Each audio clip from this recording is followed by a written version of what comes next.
at least a dozen other ambulances and other police vehicles. I'm going to go out on a limb and say a lot of the ambulances are here just in case there's a mass casualty situation inside. We're not, of course, getting any word about that right now. But while I was driving up, I saw, gosh, at least 24 people leaving, walking towards a parking lot. They were inside the hospital when gunfire erupted. They're a little unclear. I spoke to one woman, you're going to hear from her in just a moment, a little unclear on exactly how many shooters there were because it was chaotic.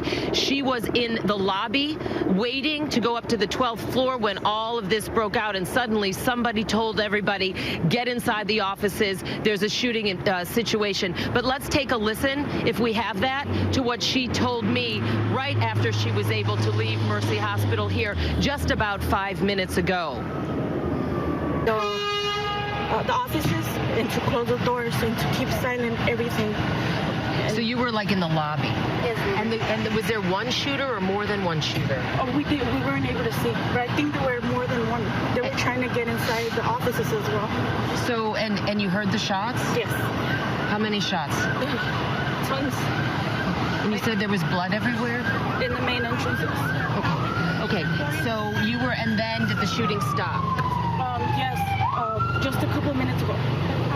Okay, you're okay. You're okay. I'm so sorry. What is your name? Maria. Maria what, Maria? Correa. How do you spell it? Correa.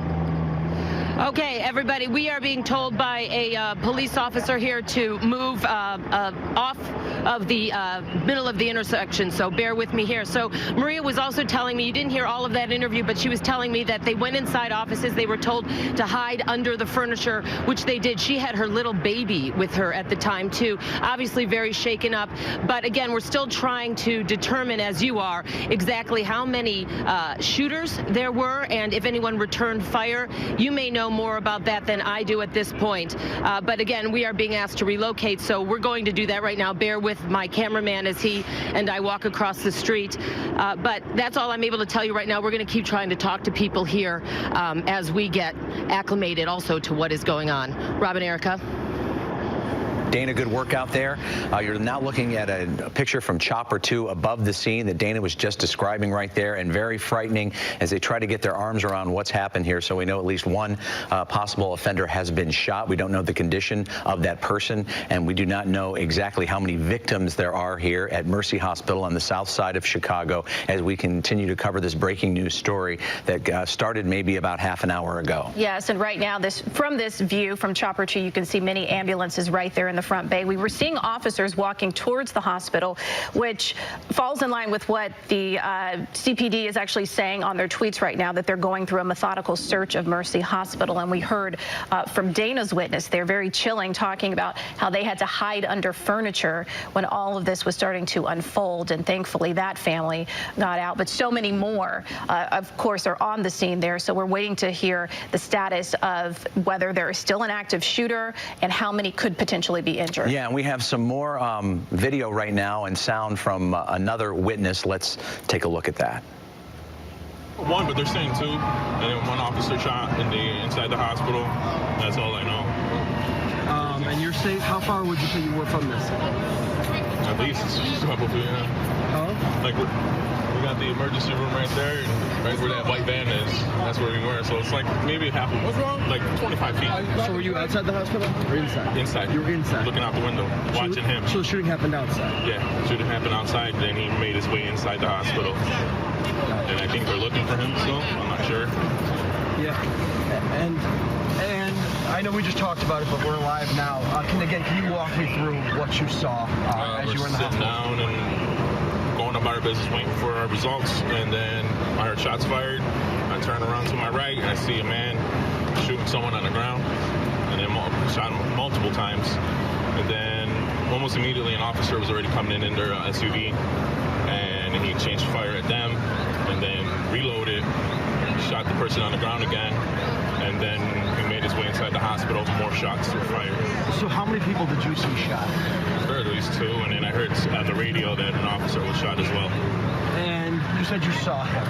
What was he wearing, and did he say anything to you? Black pants. He didn't say nothing. I mean, I'm inside. He's outside. So. And what kind of gun? It was a handgun, I believe. Yeah. going through your head right now? It's messed up. I mean, it's so horrible. I don't know. I'm not really in shock because, like, I'm used to, like, these certain situations where shots are fired in my neighborhood, but to see something like this, it's cruel. So to clarify, you were inside the hospital. The shooting happened outside in the parking lot. Yeah, I've been outside on the hospital in the parking lot. Right where you come inside, or you can come inside the park at this parking lot right there. And you guys are safe. We're safe, thank the Lord. Yeah. And what were you doing in the hospital? You said you were waiting for tests? Yeah, I'm waiting for test results for my wife. Got it. And where do you guys go now from here? You're loading the buses? Waiting on the bus and wait for it to clear. So I can go back inside and grab my bag so I can get my keys so we can just head home. Now, did you watch this unfold, or was it the police response that made you guys? I watched everything unfold, and I saw the officers come in. So I've basically seen everything. Got it. And as far as you know, you saw one shooter? One shooter. One shooter. Wearing all black. All black. Handgun, you believe? Handgun, yeah. Multiple clips. Yeah, the clips. Got it. Did you see an officer get injured? I did not. You did not see an officer. Anything else you want to add or get across? No, that's it. Okay, what was your name? Hector. Hector what? W-D-M. Can you spell that? A-V-I-T-I-A. Thank you. I'm glad you're safe. Now you heard from somebody who was in the hospital. Both these people, they're evacuated the hospital. They're now getting on to a CTA bus. The gentleman who you just heard from telling me that he saw at least one shooter. He was dressed in all black. Did not say anything. But again, the man who I spoke to was inside. He says that the shooting happened outside of the hospital. He saw at least one, possibly two victims in all this. As you see now, there's more hospital staff. You can see doctors in white coats, hospital personnel walking from the hospital onto these CTA buses as there has been a shooting near the entrance of Mercy Hospital right here. Can you hear us? We understand you were just interviewing that man, Hector, and we're seeing your shot. Okay?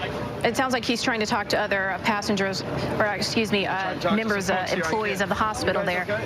Charlie, can you hear us? Were you guys inside the hospital? Yeah. As he tries to get some more information. Okay, let's listen in here. Okay,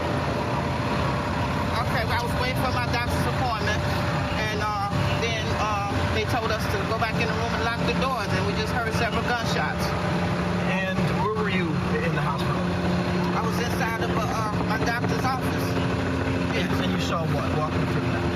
I didn't see anything. I was coming out, and I was waiting on my doctor's appointment, and then this young man came from the front, and he told us that there was an altercation in the hallway, don't come out yet. And then the next thing we heard was to go in the room and lock the doors, and then we just heard several gunshots. And what's going through your head right now? I'm safe. I made it. Did you see any of the victims here? No, I saw nothing. You didn't see the shooter? No. Got it. So you found out because somebody came and told you that there was a shooting going on? Yes. Okay. And you were with Same thing, yeah. That's thing? Yeah, same thing. We on our way out the hospital. They told us to go back in. Something going on. We heard the shots. We went in the room, locked the door. And knowing that somebody was shot here, how are you feeling right now? Safe. Actually safe. Yeah. Yeah. And what are you guys doing from here? Where are you guys going from here? Going to the car, get warm, and go home. Yeah. I'm glad you guys are safe. What's your guys' names? My name is Sheila. Sheila, can you spell it for me? S-H-E-I-L-A. Your last name?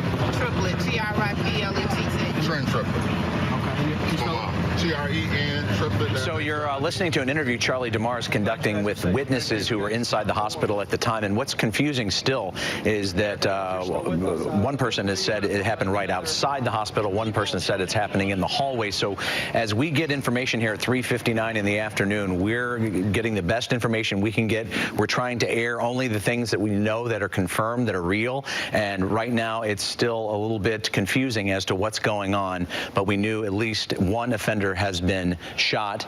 And right now we're going to join Dana Kozlov once again live on the scene for us. Dana, what can you add?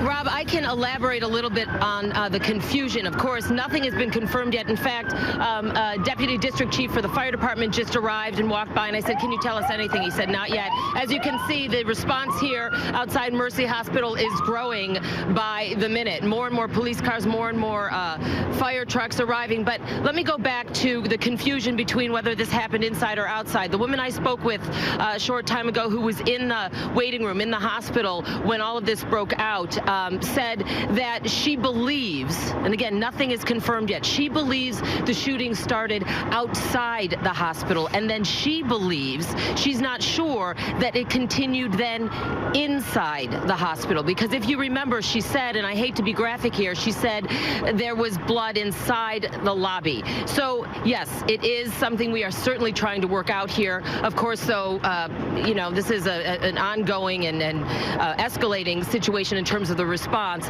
but I think that's partly why there's some confusion. It is possible that it started outside Mercy Hospital and then continued inside the hospital, and that's when those who were in the waiting area, the lobby, were told to go inside offices in the area and get under furniture. But again, there are more and more police vehicles, more and more fire rescuers and ambulances and fire vehicles heading to the scene. There are sharpshooters out. I'm sure you've seen some of them walking the perimeter around the hospital with their weapons drawn.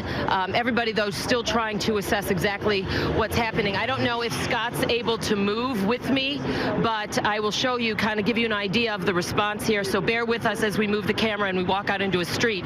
But Scott, if you can see the sharpshooter there who, and we don't want to get too close on him. We're shooting him from behind, so we can only see the back of him, which is what we want. But he has also just arrived, and now he is gearing up to presumably head more towards the hospital for any sort of response that's needed. You've got fire department personnel right there. They're bringing equipment into the scene, too. So as you know, and as we've been saying, it's still a very active scene. It's still very hard to confirm anything, except I can tell you again and quickly reiterate what Maria, the woman I spoke with before, who was just a patient waiting, going to the 12th floor with her baby. She just said she believes this started outside. They heard lots of gunshots. She believes then it might have continued inside the hospital. Everybody that was in that particular area of the hospital was told to go in offices. We are going to do our best to talk to any police personnel or fire personnel on the scene and ask them to confirm anything for us. But in situations like this, obviously, it could be quite some time before we're able to get anything specifically confirmed, which, of course, is very, you know, understandable. Yeah. Much, Dana. I want to update you through a tweet that's coming in from the CPD. Anthony Guglielmi just now tweeting just a few seconds ago that a Chicago police officer has been shot in the active shooter incident at Mercy Hospital. Anthony saying that this officer is in critical condition but receiving excellent care, so please do send your prayers. So again, this coming straight from CPD's Twitter account, saying that an officer is at least one of the people that has been shot in this incident. Meantime, as Dana and Charlie on the scene have been trying to get witnesses' accounts, we do have another interview with a witness that we want to bring you right now. I was coming out the hospital from the clinic area and seen a black man with a black coat and hat shoot a lady. I believe it was a lady. 3 times, standing like we are here. Then he stood above her, shot her 3 more times. I seen a police car started coming in, and he started shooting at the squad car. They backed out. Then he came into the hospital and just started shooting people. We ran and hid till the police officers told us to get out. So you're telling me that that shooter came inside the hospital? Yes. Wow. How far were you from it? Maybe 5 feet. What's going through your head? I'm scared shitless right now. Sorry, but I just want to get home to my wife and family. You were that close? Yes. Feel lucky? Very.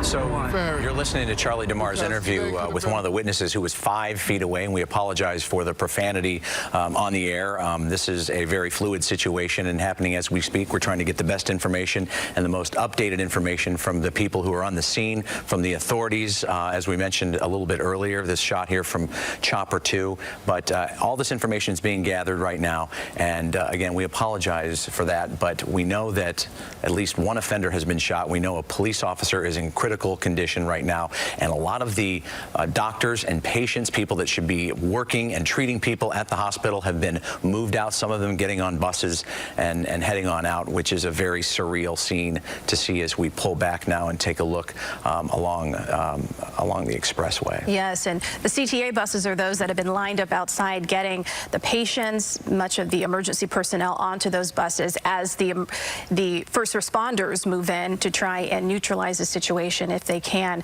Now, we're also hearing, in addition, that there's a staging area, so they are directing certain members of the public, members of the media, to set up in a certain area as they continue to make their perimeter so that they can secure the situation and help in any way that they can. Now, we've heard from several witnesses, this all still very fluid and unfolding, but several witnesses who have said that part of the shooting happened outside of the hospital, and then the scene escalated or continued inside the hospital. Some of those witnesses saying that they saw blood on the ground outside of the hospital and inside. This, as you watch Chopper 2 continue to scan the area around the hospital, Mercy Hospital. Yeah, right now. and Dorothy Tucker's reporting that the officer who was shot, who is in critical condition, is being treated at University of Chicago Hospital. So imagine how odd that is to have a hospital, but you can't do anything there because of this situation here. So at 4:06, as you're expecting to see Judge Judy at this time, we're breaking in with live coverage here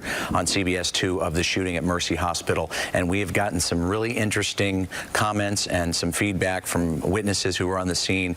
Let's listen into a little bit more.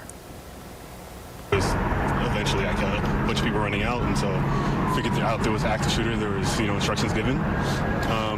We heard gunshots outside in the parking lot, and then the police were called. We hid for a little while in one of the rooms and barricaded the door until the police came and got us out. What did you see when you were walking in, walking out? Of the building? I basically saw a lot of police officers. We were really focused on transporting the patients out, making sure everybody was safe. There was a lot of immobile people, and so that's kind of where our focus was. So you heard gunshots outside? Because we spoke with someone else who heard it inside as well. Yeah, both inside and outside. How do you feel as someone, and by the way, are you a doctor? I'm a medical student. I'm sorry? I'm a medical student. You're a med student, okay. I mean, I'm sure you're trained for this. I'm sure you have drills for this. Yeah, honestly, not a lot of drills for this situation specifically, but yeah, we have drills for dangerous situations and what to do. And so kind of some of the training that we get kicks in, you assess the situation, make sure you're safe, make sure people around you are safe. And then, but it's still scary. It's still pretty, you never know what's going to happen. You don't know where the guy is or the lady is, who's dangerous. And so you just try to stay alert. Do you know how many people might have been shooting inside? I have no idea. And you're not sure how many people might have been hit? I don't know. You ever see a police response like this in your life? I have not been in a police response like this in my life, but I've seen it around. It's pretty incredible. I think they did a great job. Do you mind stating and spelling your full name to make sure I get it right? My name is Emmanuel Ansong. How's that spelled? Emmanuel Ansong. So that is A-N-S. our Jeremy Ross, who was speaking to another witness there, a medical student who was actually in the building and evacuated. Meantime, you're seeing a view from Chopper 2, an ambulance being escorted by a CPD car. Now that appears to be the officer who was shot, who was inside that ambulance being escorted to a different hospital, and CPD telling us that that officer is in critical condition after being shot on the scene there at Mercy Hospital. Yeah, so a very dramatic scene at Mercy Hospital this afternoon, and a lot of our reporters who are on the scene right now giving us some of these great interviews and very important timely information are being asked to move, because in a lot of these situations the perimeter for a crime scene like this changes during the event, and that's what's happening right now. But Charlie DeMar's been on the ground for us all afternoon, and he rejoins us now with more information. Charlie. Watch my screen. Can we stay off the stairs?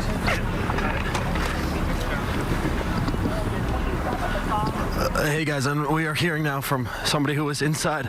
Tracy, what did you hear? What did you see? What happened was I was exiting the building. I was going to the vehicle, and all of a sudden I heard 5 to 6 gunshots. Me and my girlfriend, we ducked behind the car. Then we suddenly saw a maroon Charger sped off and jumped the curve and made a right out of the parking lot. Then suddenly the police pulled in and they exchanged fire to the police, which caused the police to have to back up and retreat. Then the detectives pulled up, they jumped out, all guns was drawn. Then you heard some more gunshots. So I ran back into the building and say, they shooting outside.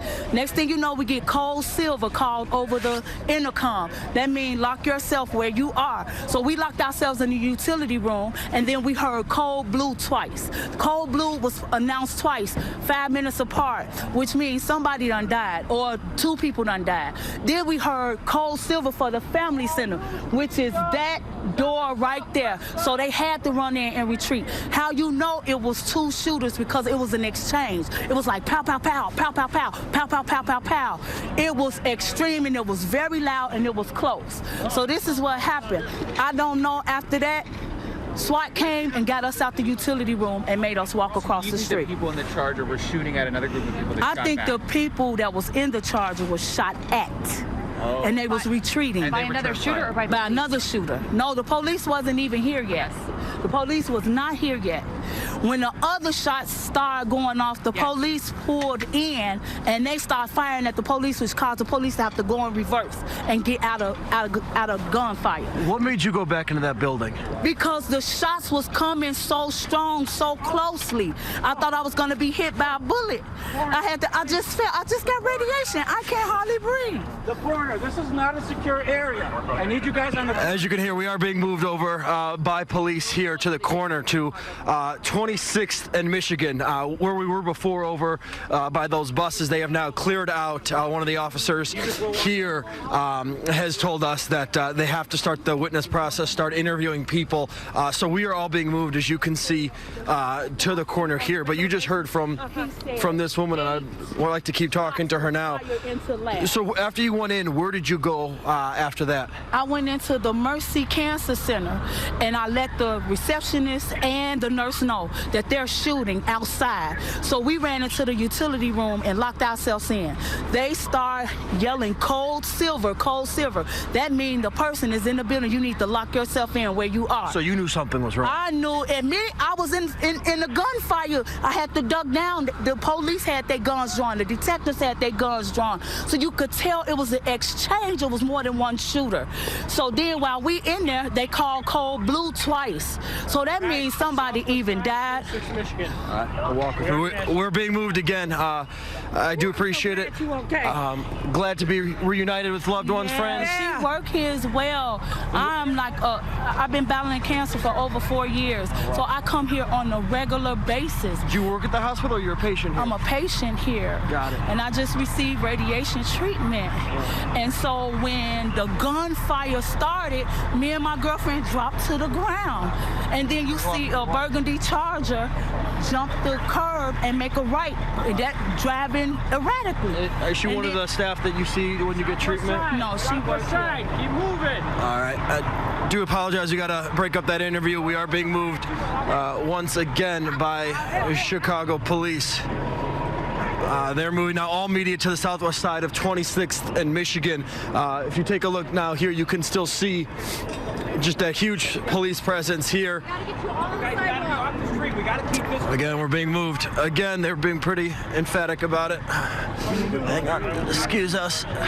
Thank you, Charlie. As you get situated and move to a different location, we have some new information coming in right now. If there's anyone in that area that's looking for family, others who know that they have family members at the hospital and perhaps you are at home or somewhere else, there is a staging area for you at 27th and King Drive. That's for anyone looking for family members that they fear or have concerns that may have been at Mercy Hospital during this incident. Also, we're hearing from the mayor's office that Mayor Emanuel is currently with Superintendent Eddie Johnson. They are monitoring the events that are unfolding from public safety headquarters. So those two local officials are keeping tabs on what's going on as we take another view here from Chopper 2 of the surrounding area. And we've seen that ambulance still trying to make its way with the officer in critical condition, surrounded by police escorts to a different hospital for treatment. Yeah, we're told that hospital is going to be University of Chicago, which is not far away from where Mercy Hospital is located. And as we said, we're trying to give you the best information we can. So this is the first time we heard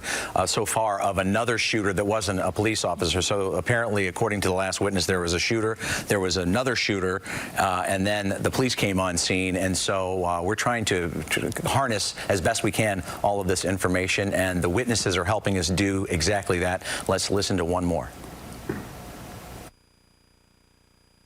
And how does that make you feel? I mean, you must be stressed or anxious, or what are your feelings going on right now? I just want my wife to come up out of safe. You know what I'm talking about? I don't care about what's going on, just as long as my wife and everybody else out there make it safe. And she works in the stress lab there? Yes. Can you tell me anything about it? Like, is it on the higher floor? It's on the first floor when you first walk in. Right off the lobby? Right. That's where this is. I'm sorry, my name's Dana Kozlov. I'm with Channel 2. Can you tell me, is your wife still inside or is she outside? She's inside hiding in the stress lab. Did you tell her to stay down, be quiet? Yes.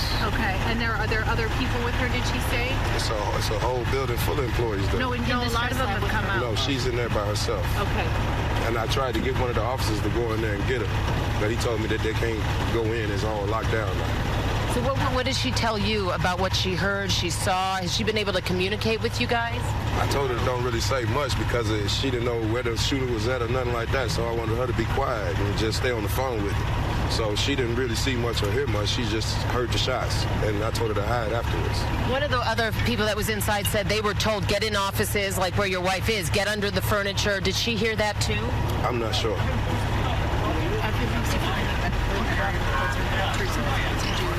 Should be okay, but I don't want to say anything or make you get on without an official location. What's your name, sir? John. John. Okay. Would you mind sharing your last name? Stokes. Stokes, S-T-O-K-E-S? Yes. And your wife's name? So that gentleman we spoke with, he's still trying to locate his wife. Last we spoke, he thought she was still inside. That's unclear. I was able just to tell his son, by the way, that there is a staging area for family members at 27th and King. We are at 26th and Michigan Avenue. And now I'll tell you, when we first got here, we were really kind of one of the only two folks on this corner. But now police have moved almost all of the reporters to this location as well, 26th and Michigan. But I know this is just seeming repetitive, but it is still a very active situation, and we've been unable to talk with any of the officials on the scene yet, as they're still trying to secure the area as well. If you can hear us from your vantage point, are they still evacuating people from the hospital? What are you seeing in terms of any potential patients or employees in that area as they make their way out? You know, when we first got here, we saw a fair amount of employees or patients heading to a parking lot that was here on the corner. Right now, I'm looking, and I haven't seen any patients/employees, non-police, non-fire personnel coming to this intersection in quite some time. I don't know what to make of that, if they are bringing them somewhere else or if they've gotten most of the folks they needed to out of the hospital. It's unclear right now, so I'm not able to say for sure. Well, Dana, you've done a very good job of painting a picture, as have our reporters on the ground and our witnesses. And Dorothy Tucker's reporting that it looks like the female was the original intended target, which explains when the witness said a man standing over a woman and firing multiple shots. And then an officer and the suspect got involved in some sort of shootout. So we're hearing there were 2 people involved in the shooting. We're hearing there are 3 people involved. And trust us when we tell you that we're trying to get the most accurate, responsible information we can on the air as soon as we can get it, as you take a live look from Chopper 2 above the scene of a very surreal site at Mercy Hospital. Yes, and many of the witnesses so far that our reporters on the ground have been interviewing have said that they've heard the shots, multiple shots, and that several of them saw the incident unfolding outside of the hospital first. All of this still unconfirmed by police, but eyewitness accounts are telling us that they saw the shooting, part of that shooting, with the female that you were mentioning, Rob, occurring outside of the hospital with that woman on the ground, and then the scene moving into the hospital with the alleged shooter in that hospital there at Mercy when the shots were continuing to be fired. And then at some point, one of the witnesses saying that the police engaged, and that's when they were on the scene. And perhaps at that point, that's when the officer who was shot was involved somehow. That's right. And again, as we said before, the witness is really helping us put this story together for all of you at home. Let's listen into another witness. Right, W-H-I-T-E. So, Steve, tell me, what did you see when you were in the hospital? I came to the hospital because I was over-dehydrated, right? So, about an hour ago, we heard some shots in the parking lot. So we said, is the police shooting at somebody, or are they shooting? So we heard the shots, so we all rushed to the window, the emergency room window, right? We see this guy standing out there in what they call a military style, shooting at the police, pow, pow, pow, pow. Then he just turned around, whoever was laying on the ground with the hospital scrubs on, he turned around and just shoot them twice, pow, pow. Then he runs up in the hospital. Then a Sarge come in there, going to the emergency room because we heard shooting in the back. Told us to stay down. Then we heard some more shots, pow, pow, pow, pow, pow. I'm like, damn, this is crazy. And you said he was just standing there methodically. Yeah, it's like he don't care. You know, like he was just aiming at somebody. I don't know, it was his girlfriend or friend. I don't know what it was, but he didn't have no remorse at all about nothing that he was doing, man. It scared everybody. It scared. So we heard shots while we was in the emergency room in the back. And what was it like inside of the room that you were in? What was everybody Tension, scared. Women was crying. Babies was in there. I was nervous. I lost my wallet. So, I mean, it's around Thanksgiving. That's the sad part about it, man. You know, at a hospital. Why would you come to the hospital and kill some innocent people, man? Have you ever experienced or seen anything like this? I never seen nothing like this before in my life. And I lived here for 50 years. I'm 61 years old. I ain't never seen nothing like this before in my life, man. And what did, like, security or law enforcement say? It was law enforcement making a code to lock down the hospital. You know what I'm saying? Because he ran through the main entrance inside the hospital. So they was like code, because they didn't know he had ran inside the hospital at first. But that's where he ran inside the hospital. And we just heard shooting inside the hospital, man. So I don't know if there's any more casualties or what, you know. It's just sad. Can you describe, like, visually, like, did you see anything, like, in the parking lot, like, when you left the hospital? No, I didn't see nothing in the parking lot. I seen a body laying on the ground. You know, and we seen that because it was lifeless. Just lifeless. And that was the person who said that he shot? Yeah, twice, two more times. Wow. You know, it's just sad. Describe the gun, man. Old man. You couldn't see because it was from a distance, but you can see it was a gun. Yeah, it was a gun. Yeah, he had a handgun. That was a chilling account there from another witness on the scene who said in his life he's never seen anything like this. Certainly the case for so many, I'm sure. We want to go now to CBS 2's Charlie DeMar. He has been pushed back to a different area, but he has another witness on the scene there. Charlie, what can you tell us?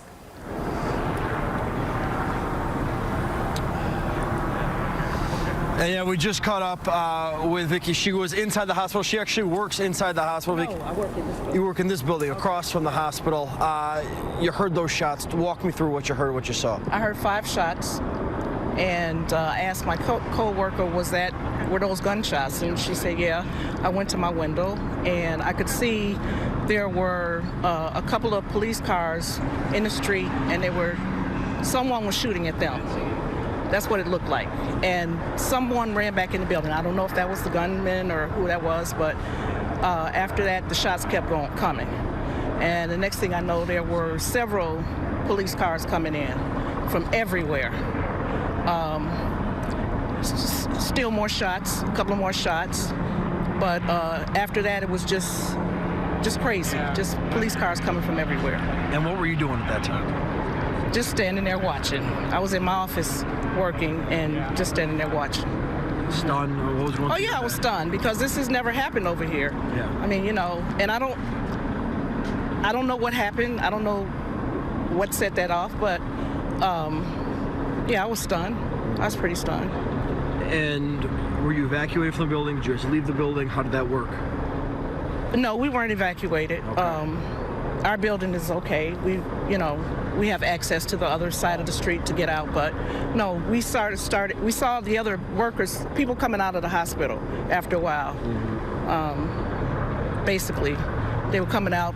I guess it was safe, and the police were bringing some people out. Right.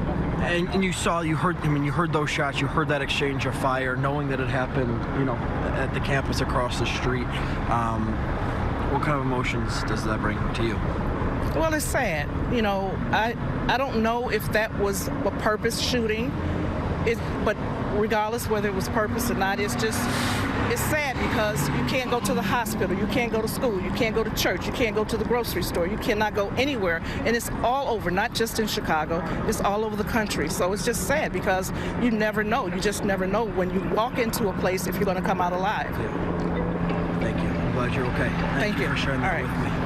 And thank you, Charlie, again for another terrific interview there. We're going to turn now to Brad Edwards live in the CBS 2 newsroom. The two investigators combing through a few things and trying to get us the latest information there. Brad, what do you have? All right, just hearing from one of our sources now that one of the offenders is indeed down at a location in the hospital that we are not reporting yet. We're kind of gathering information as we speak, talking and comparing what our sources are telling us. It appears that this began as potentially again, all very fluid, some type of domestic incident outside the hospital at about 3:15 this afternoon. The first person shot, we're told, was a female. One cop tells me it appears to be a girlfriend. She was shot potentially multiple times. She is now in emergent care, in serious to critical condition. It's believed that the shooter then at some point in time made his way inside to the hospital. Getting conflicting reports from our sources here, but we believe that two individuals, potentially one or two, were shot inside the hospital. We don't know if they were patients. We don't know if they were staff, but we know that one or two individuals were shot inside the hospital. So that's additional to the police officer, whom we know at some point in time potentially exchanged gunfire. He's in critical condition and being cared for. And then sources telling me that they believe this offender, and again, potentially started as a domestic incident about 3:15 this afternoon. The shooter, I am told, has been shot. I don't know his condition, though. I don't know if his condition is known, but they appear to know exactly where he is, and it is somewhere inside Mercy Hospital in real time. So very much still an active situation. So to just recap what I told you, about 3:15 it started, potentially a domestic incident outside. A female, potentially a girlfriend, was shot. We don't know how many times, in serious to critical condition. The male, the shooter, in this case, then went inside the hospital, shot one, potentially two others. We don't know if they were patients, if they were employees. We also know at some point in time a CPD officer was engaged, and he is in critical condition after being shot. So that is the latest we know right now, but still very much active in Mercy Hospital as the offender is in a known location. We do not know, though, his condition. That is the latest from here. The hospital secure, though, to your knowledge, Brad? Hospital, indeed, we believe, is secure because they have controlled where they know this offender is, cleared everyone out. So the overall premise, we're told, though, is secure. Rob. Okay, thank you, Brad. Now we want to go back out to the ground there. CBS 2's Dana Kozlov within the vicinity of the hospital. So, Dana, what are you hearing now? Well, Erica and Rob, we're still waiting for to hear anything officially. I can tell you, though, we're at 26th in Michigan. I can tell you that what I have seen here, and I'm going to step out of the way, over the last 15 or 20 minutes is just police and fire personnel at this corner. That is a stark contrast to what we saw when we first drove up here, where we saw staff members and some patients and others who were inside the hospital leaving and walking to this intersection after they had been evacuated from the hospital. It is a lot calmer here at the intersection of 26 in Michigan than it was, obviously, 45 minutes ago. As opposed to new vehicles, police and fire driving up, there have actually some have driven away. It's unclear, though, if the hospital is considered secure at this point. We did see sharpshooters, SWAT team members earlier, arming up, suiting up, and walking towards the hospital as well. I understand that on the east side of the hospital, hospital. The east, if you go east on 26, that's where a lot of those SWAT team members were originally. So again, waiting for official confirmation, or rather official information as well, about exactly what is happening now. But I can tell you, regarding what Brad said about his information, it's sort of, it seems that it corroborates what a witness I spoke to said earlier, that the shooting seemed to start outside the hospital and then somehow moved inside the hospital. But of course, that's something we will try to confirm for you. In fact, I believe this is a police department spokesperson heading our way. Let me ask him if he's going to have anything to say. Excuse me. Yeah, I would like to, yeah, we're live right now. No. Okay. Hold on, excuse me, I'm listening. Rob and Erica, I'm going to listen in. Give me 1 second. I'm sorry. That's fine, Dana, we appreciate it. And obviously these reporters trying to hear anything they can. Let's listen. We'll send it out, but we'll probably do UFC, but we're not going to do a statement here. So they're not going to do a statement right there. Anthony Guglielmi from the Chicago Police Department will be sending out a statement. He's been very good on Twitter all afternoon doing exactly that. And as we get the reporter stories coming together and some of these witnesses' stories and what information Brad is adding to it, it sounds like potentially a domestic incident about 3:15 this afternoon starts with a man shooting a woman, then perhaps going in the hospital. We're not sure if he shot. He could have shot maybe one or two other people before he was shot. An officer was shot, taken to, we believe, University of Chicago Hospital, where he is in critical condition. And that's kind of the capsule of what happened. There's so many nuances and intricacies here, but that's kind of the general idea of what happens, and we're trying to give you the best information we can here with a situation that's been going on for an hour and 15 minutes. Yes, and Brad mentioning that his sources are telling him that the shooter, the suspected shooter, is down still in some part of the hospital that they're not identifying at this time, but apparently the shooter who was involved in this domestic incident, or what started as a domestic incident with this woman outside of the hospital, is down at some point, somewhere in the vicinity of the hospital. A couple of new information, pieces of new information coming in. One, Dunbar High School was under a lockdown. That lockdown has been lifted at this time. Additionally, for anyone who may have concerns about locating family members in the area, they want to reiterate to you that 27th and King Drive is a staging area for those that want to try and contact or find out the location of their family members who could have been working at Mercy Hospital, who could have been patients at Mercy Hospital, or even just in that vicinity. So again, that's 27th and King Drive, a staging area for family members. Yeah, and we saw pictures earlier of people going and getting on buses, and we would presume that that's a lot of the staff, doctors, administrative folks, and patients all being whisked away from Mercy Hospital and taken to 27th and King, as Erica just mentioned. But that's very odd, because this is a healthcare facility. When somebody's injured or needs help, this is where they go. And right now, because of the seriousness of what's happened here that's unfolded in the last hour and 15 minutes, people are having to go elsewhere to get the treatment that they need. And the police are trying to still piece all of this together, and information is coming in pretty quickly, but we want to make sure we give you the right information, because as it's 4:32 in the afternoon, a lot of you tuning in thinking you're going to be watching Judge Judy, but this is a big enough story here in the Chicago area that we feel necessary to stay on the air and give you the latest information. Yes, and speaking of those who now need to be treated at other hospitals, again, what the CPD is telling us so far about the officer who has been shot is that he was in the active shooter incident at Mercy Hospital in critical condition, but receiving excellent care. That care coming from, as we're told, University of Chicago Hospital.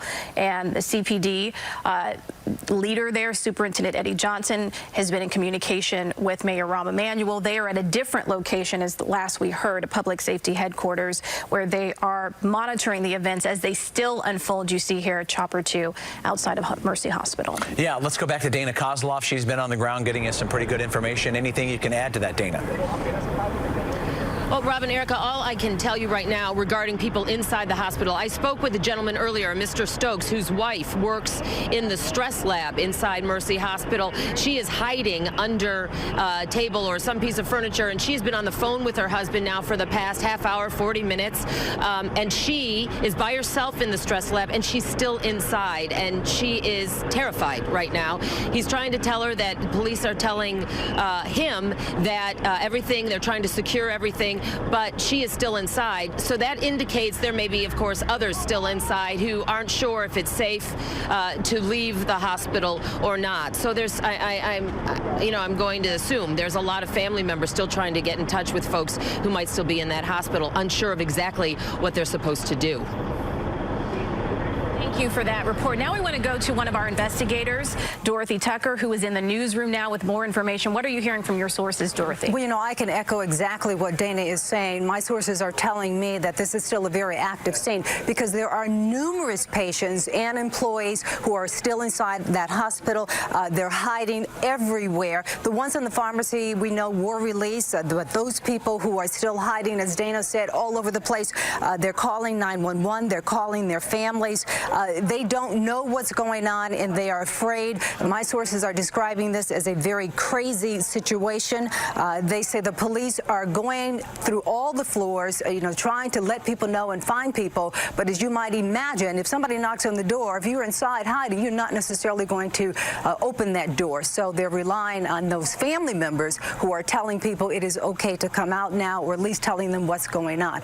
But again, the hospital is huge. They did tell me that the pediatrics floor, that third floor, that is the one floor that they did not evacuate.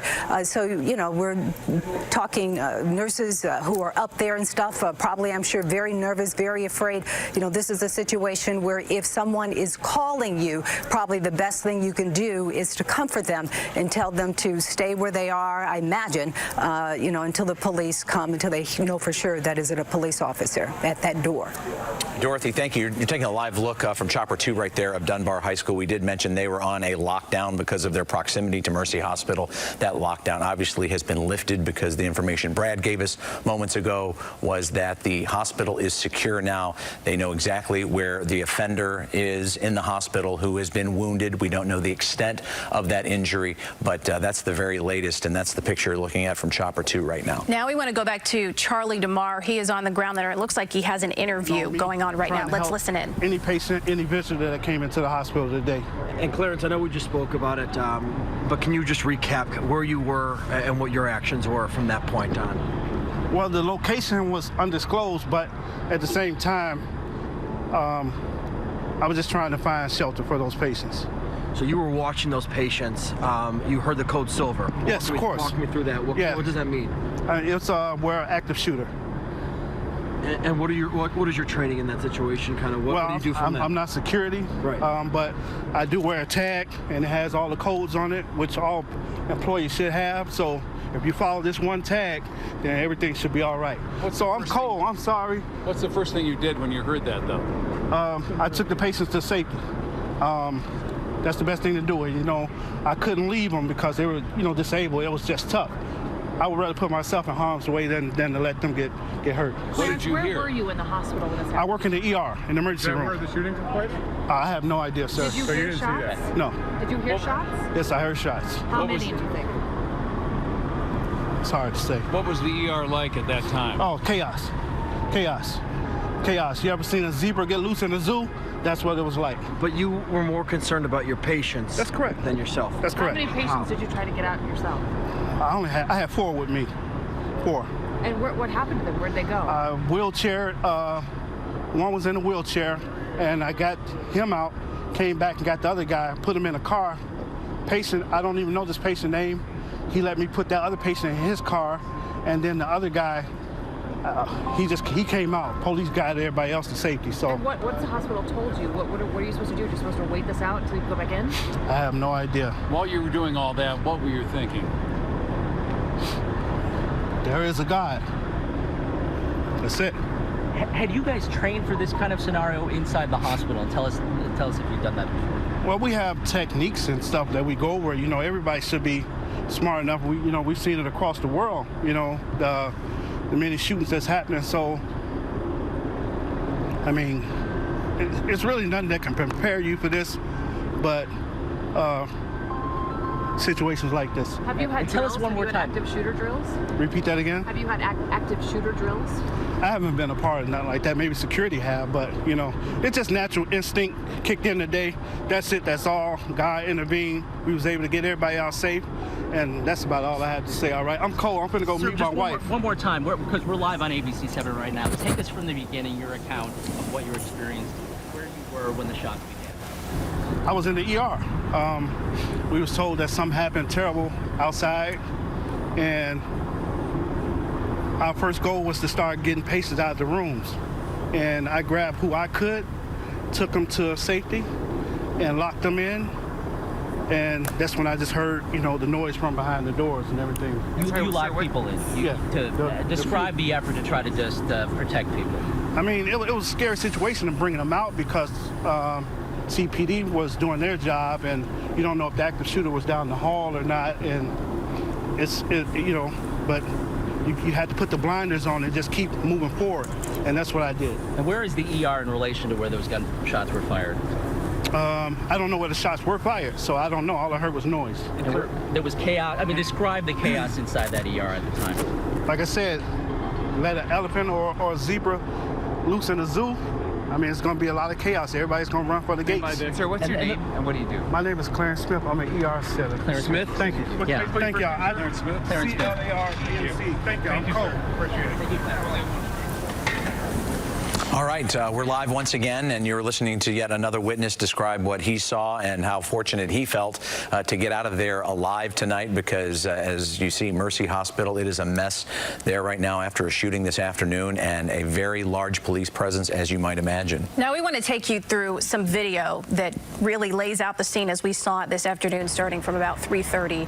Now, right here you can see these are many of the employees and possibly even patients that are coming out with their hands up. They're being escorted out of the building. Many of them were put on CTA buses, but you can see them there. This is earlier in the day as they were escorted out of Mercy Hospital as they were working to secure the scene at that time. Yeah, and at this point, we have to take you back in time a little bit, because officers don't know, you know, the scene is still not secure, and they don't know who might be a good guy and who might be a bad guy there. And this next video shows a lot of the staff from the hospital, some of the patients going toward CTA buses to be moved elsewhere to a staging area away from the hospital where they will be safe. Yeah, and you can see there many different first responders there on the scene with their guns ready, some of them hoisted, of course, but as they were working at that time to assess the situation and to decide where they wanted the perimeter. When we got there early on, we were very close to the scene because they had not yet pushed the media or even the public back, because they were still trying to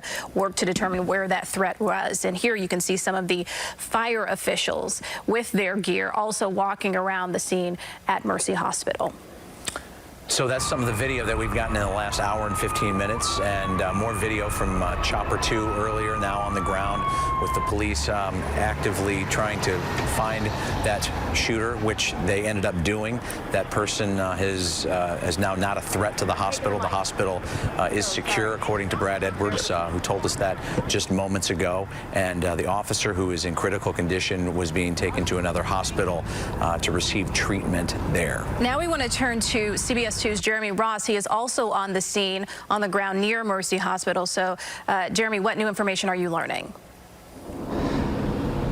Good evening, good afternoon rather.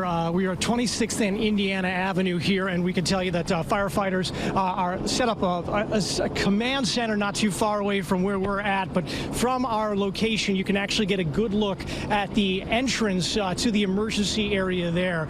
We have seen people stationed outside there since we arrived, officers going in, officers going out, and there still is certainly a lot of activity there at this time. In this area, not too far from this area rather, is where family members are being told to gather. We have not gotten to that location, at least just yet, but you can see there's certainly activity right outside the emergency room entrance, and we have seen officers stationed there since we have arrived. And as we pan to the left, you can see all the emergency vehicles, all the first responders here as well.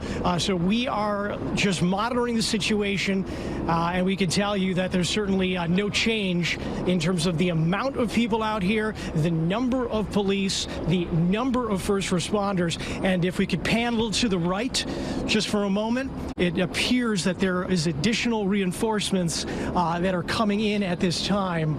And you can see those officers walking in, certainly heavily armed as they walk in that direction there.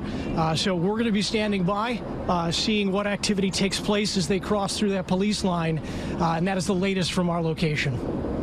Jeremy, thank you. And you're looking at live pictures from the ground and from the air of Mercy Hospital right now. We're going to go back to Dana Kozlov. She has more information for us. Dana. Rob, I'm here with Steve White. He was in the emergency room when all of this happened. How far away, first of all, from the shooter were you? About 40, 50 feet. And tell me what you saw. What happened? We heard some gunshots, and we all ran towards the emergency window, and we seen this guy standing outside shooting at the police. And there was a body next to him, and he reloaded his gun and turned around and shot 2 more times at her, or him, or whatever it was laying beside him. And this was outside? Outside the emergency room. What did you do then? What happened then? Then they told us all to get on the floor, Then the sergeant ran in there with his gun out. Then we heard some more shots in the back in the emergency room. I don't know, was it the sergeant that got shot or somebody else got shot? And they told us to stay calm, stay calm. Then they told us all to exit and leave. So you said the Sarge. Was it a police sergeant? Yeah, police sergeant ran in there with his gun out and telling us he was the first one to enter the emergency room. Now, we understand that an officer was shot this afternoon. You heard that. Do you know if that was the officer? I don't know. I don't know because they rushed us out the building. And then you were able to leave pretty much shortly after that? After that, yeah. It seems from everything we've heard and people I've talked to, there was just one gunman. Just one gunman. Just one gunman. That's all we're saying. And he was like he didn't care about nobody or nothing. Do you think that the woman, you said he shot a woman? A woman or a man, I know they hit on all green strubs, so that he had to work for the hospital. Either she was coming to work or leaving, one of the two. When you saw this, did he walk up to her and just... I didn't see none of that. We just seen her laying down. So when the first shots must have been hers. Okay. Must have been hers. How many people were in the emergency room, roughly? Maybe 20, 25 people. People was howling, screaming, scared, nervous. How are you? I'm going home. I lost my wallet. Whatever is in it, they can have it. Well, there's a good chance that hopefully they'll recover that when everything is secure. Well, I hope they do. But if they don't, I'm not going to worry about it. I'm just ready to go. So once they evacuated you, you just left. You didn't look back. No, running, because this guy, he was really serious. He was really serious. I mean, there was no hesitation. No hesitation at all. All right. Steve White, thank you for talking to me this afternoon. I'm so sorry that you had to go through this. I'm glad you are safe, but that is yet another eyewitness account of what happened here at Mercy Hospital this afternoon. We are still, of course, waiting for an official statement from the police department, the fire department. We understand, based on information we had a short time ago, that we may not be getting any sort of official on-camera statement here. It might be at the University of Chicago, which, Rob and Erica, you can tell me if this is correct or not, which is possibly where the officer may have been taken yes. after he was shot here. Okay, so that explains that. And Dana, also, but right now, Dana, just to put in a quick update here, we're learning, and you're seeing it now, the viewing audience at the bottom of their screens, 4 people in all we're hearing so far have been shot, all of them right now in critical condition. That includes the officer that you were just mentioning, Dana, who is now at the University of Chicago Hospital, and that also includes the gunman. But then 2 additional people we're hearing are included in these 4 that were shot at Mercy Hospital, all now listed in critical condition. And that would explain the word that we're getting from all of the witnesses that there was a shooting that started outside, possibly a domestic incident where a man was standing over a woman and firing shots at her, then runs into the hospital and may have shot one other person in there. The officer engages him. The officer's wounded. The offender is wounded, so that gives you the 4 people that are accounted for in this whole story and when it comes to the injured. Yeah, we have crews heading to 57th and Maryland, and that's because we are hearing that there will be a press briefing there, likely about the officer being shot and potentially all of the other victims in this situation. So within a matter of possibly minutes, we should be getting an update through a press briefing at 57th and Maryland as to the status of some of the people that were shot in this incident. That's right. And Charlie DeMar has done yeoman's work on the ground for us, and he rejoins us now from 26th and Michigan. Charlie. Yeah, Rob and Erica, we are still outside here, and from talking to a number of people who we've shared with you on the air, you are hearing some incredible stories of survival. Just moments ago, I spoke to Clarence Smith. He's an ER observer, and his job is to watch his patients, and he didn't stop doing his job even when all this was going on. He heard a code silver over the loudspeakers, which he knows is an active shooter, but instead of worrying about himself jumping to safety for his own right, his first thought was his patients, and he kept stressing that it wasn't even a thought, that his job was to watch his patients, and that's exactly what he did. But as you see here right now, police are still here. We just saw, it looks like a number of detectives, some higher ups within the Chicago Police Department just get out of their car here. They are walking towards the hospital. There is the sense that things are more under control. This scene is more secure. Definitely a different feel than the last hour when we were out here, and it was a little more chaotic. You saw those officers with long guns going into the hospital. But people are thankful.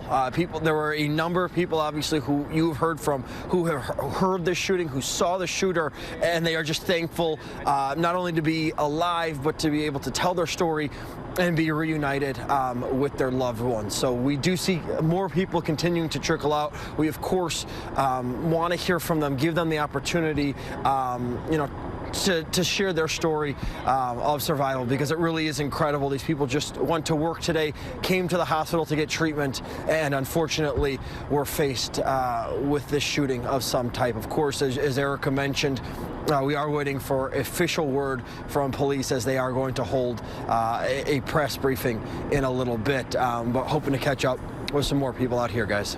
Okay. Charlie DeMar live there on the scene for us throughout the afternoon, now into the evening. Thank you so much.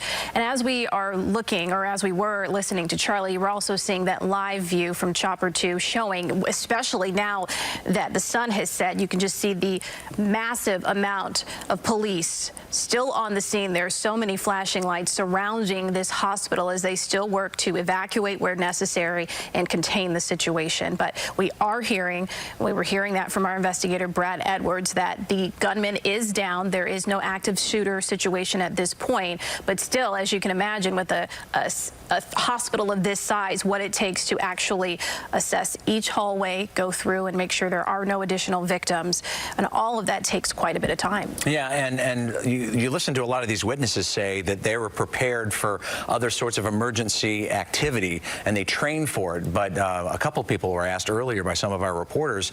They said, we never really trained for something like this, which apparently was a domestic situation that started outside the hospital. It continued on the inside of the hospital, and it's left 4 people critically injured, including a police officer, the suspect, and 2 other people. And Brad Edwards is going to rejoin us now in the newsroom with further information. Brad, what do you have? Yeah, good afternoon to you guys. We do believe that the offender, the gunman in this case, is deceased. We told you he was down earlier. He was wounded. We also know as a fact he has not been transported. You can read between the lines that if you have a gunman in a situation like this who is down, a gunman who has been wounded, and if he has not been transported, that means he is not getting medical care. We believe the gunman, the situation that began around 3:15 this afternoon, potentially as a domestic situation, we believe that gunman is deceased. Now, there is a question at this hour as to just how many victims we're dealing with.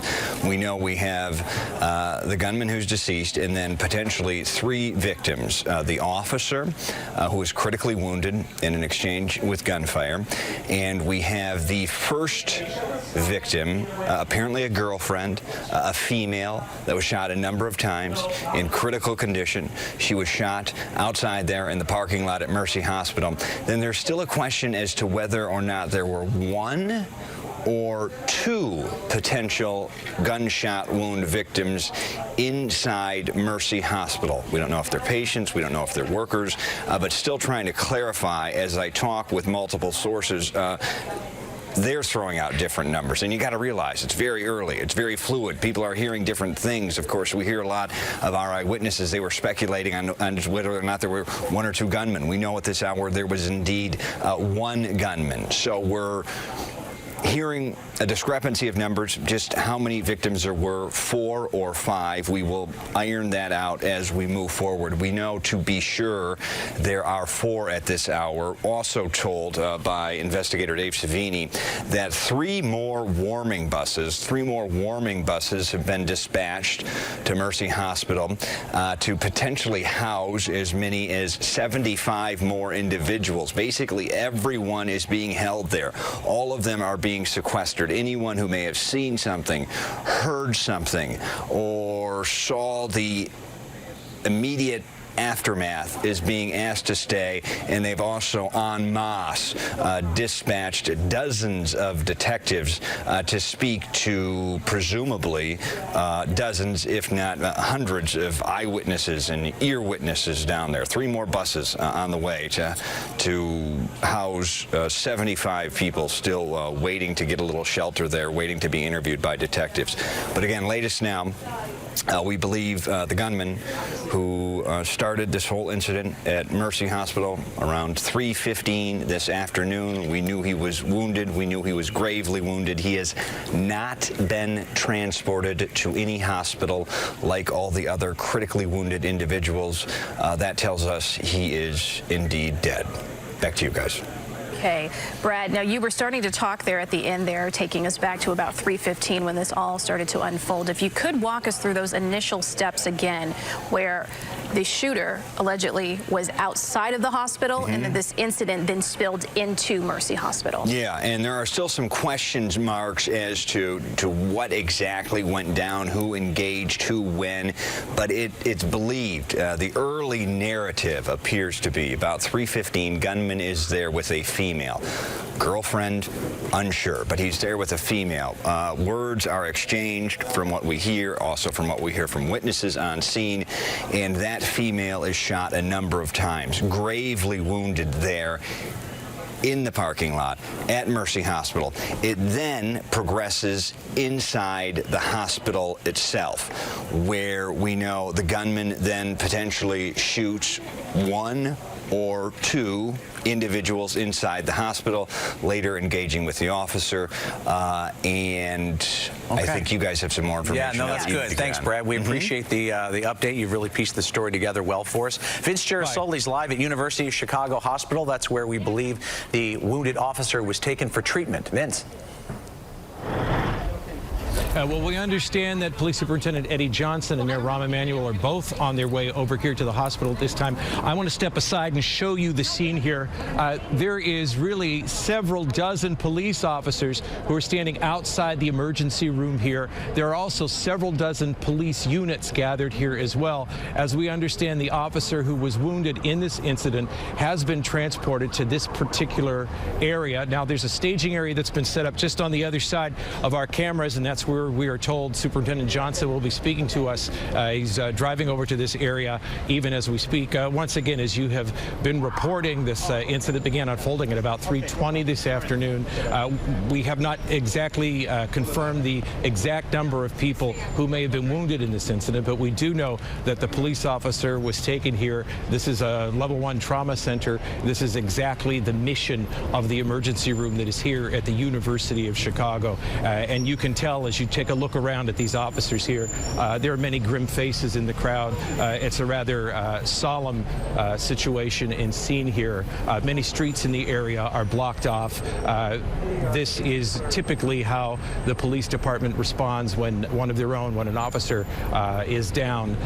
This presence is something, unfortunately, that we have seen before. But we are understanding once again, as we said at the top of this report, Police Superintendent Eddie Johnson is on his way over here to brief reporters on exactly what happened today and give us an update. We're going to bring you that information as soon as it's available, Rob and Erica. But till then, reporting live from the University of Chicago Medical Center, I'm Vince Gerasoli, CBS 2 News. Okay, thank you, Vince. And as you were there at the University of Chicago, we want to take you back out to Mercy Hospital and a tweet that's just come in from the hospital saying a shooting took place at Mercy Hospital and Medical Center this afternoon. The shooting at Mercy Hospital is over. Chicago Police Department have secured the hospital and patients are safe. That tweet coming in just within the last 15 minutes. So we're hearing that from Mercy Hospital as we await an update from police on the scene at University of Chicago. Yeah, and Vince Gerasoli was on one side of University of Chicago Hospital telling us the latest about all the officers that have gathered because the gravely wounded officer is being treated there, seriously wounded, critical wound. And on the other side, that's where Police Superintendent Eddie Johnson will be holding his media availability within the next couple of minutes as we take a live look from Chopper 2 above the scene. And as you can see, an extraordinary police presence here this afternoon for this shooting in which we believe 4 people have been injured, 3 people injured. Brad reporting that the offender is dead. And if you're wondering where was Dr. Phil, where was Judge Judy all afternoon, we broke into programming. It's now almost 5 o'clock, and we're going to begin our original newscast. Yes. So as we hit the top of the hour here in just under a minute, 5 o'clock, we want to give you witness sound from that incident. One of the people who was on the scene and watched this shooting unfold. Listen in. Right as I heard 6 shots, pop, pop, pop, and at that point, I dropped my groceries. The man behind me, I told him, let's duck behind the bus and see cover. But prior to getting off the bus, when we pulled up on the corner at the bus stop, I saw about 4 or 5 cop cars, and through the window I could see that the officer had his gun drawn, and the man behind me says, they have their guns drawn, be careful. And I said, oh, wow, yeah, they do. So I started recording, so I have those shots on my phone. And then after the second round of 6 or 7 shots, we... Hi, everyone. I'm Elaine Quijano. You have been watching coverage from our Chicago station, WBBM. Here's what we know so far about the shooting at Mercy Hospital. 4 people have reportedly been shot, including the suspected gunman. Chicago police confirm 1 police officer was shot and is now in critical condition. The hospital says their building is secure and that the patients are safe. One witness said he saw a man shoot a woman outside of the hospital. The gunman then reportedly entered the hospital. The police arrived and exchanged gunfire. Here's what one hospital patient said earlier about the chaos. We get cold silver called over the intercom. That means lock yourself where you are. So we locked ourselves in the utility room, and then we heard cold blue twice. Cold blue was announced twice, 5 minutes apart, which means somebody done died or 2 people done died. Then we heard cold silver for the family center, which is that door right there. So they had to run in and retreat. How you know it was 2 shooters? Because it was an exchange. It was like pow, pow, pow, pow, pow, pow, pow, pow, pow, pow, pow. It was extreme, and it was very loud, and it was close. So this is what happened. I don't know after that, SWAT came and got us out the utility room and made us walk across the street. Demetri Roberts is a former Chicago police officer. He joins me now on the phone. Demetri, so it sounds as though there is the all clear. I know you've been listening into our coverage from WBBM. What more can you tell us about what is happening regarding the police activity at this point? Well, right now, Elaine, this is obviously an active crime scene. So the police that are on the ground there are responsible for preserving that crime scene, for making sure that they get accurate witness statements. And even though we may have one offender that is either killed or incapacitated, there may be others, and there may be other things going on behind the scenes that we're not aware of. So right now they need to contain, make sure that the scene is fully secure before they resume normal business. And then those officers have a huge administrative responsibility to make sure that all the information is captured about this tragic incident today. Just looking at the Google Maps sort of outline of Mercy Hospital, it looks like a rather large complex. What are some of the challenges that police officers face when they have to secure a location like that? Well, I think you cued in on it, Elaine. It's a very large complex. It's multiple rooms, multiple floors. Some of those floors aren't easily accessible to folks in the, not just by the administration in the hospital, but obviously by responding officers. So they have to take a very careful and methodical approach to these situations, and sometimes that just often takes time. And obviously, when you have chaotic situations like this, the expectation is that these things get done pretty rapidly, but in the best interest of the public safety and the officer safety, the biggest challenge is just the time that it takes to get these things done. We heard the reporters from WBBM TV say that the police superintendent, Eddie Johnson, is heading to the vicinity to give reporters an update. Given this still very fluid situation where obviously a lot of the information that perhaps initially was coming in is perhaps now changing by the minute, how long do you think we'll have some definitive answers? How long before you think we'll have some a clearer picture from investigators about what took place there? Well, I think it's going to come in segments. It's going to come in phases. Obviously, Superintendent Johnson is very concerned about the wounded officer, and we all pray for his safety as well as his fellow officers. However, this is going to happen in phases as we usually see these things, Elaine. We don't know what was going on with this gunman or this offender. We don't know if there's others. We don't know what triggered this. So as the police and investigators figure this out, I think that news will trickle to us. But what I can say is that you had a cadre of responsible and fearless officers that ran into that situation and got as many people to safety as they could. And I think this is what, these are the days that we are really appreciative of our men and women in law enforcement. Absolutely. All right, Demetri, stand by. We want to turn back to coverage from our Chicago station, WBBM. So 4 people shot, 2 are dead right now. We don't have the exact numbers to give to you about who exactly everyone is other than the offender. Right. We want to turn back to Brad Edwards, one of our investigators who has more information here in the newsroom. Brad.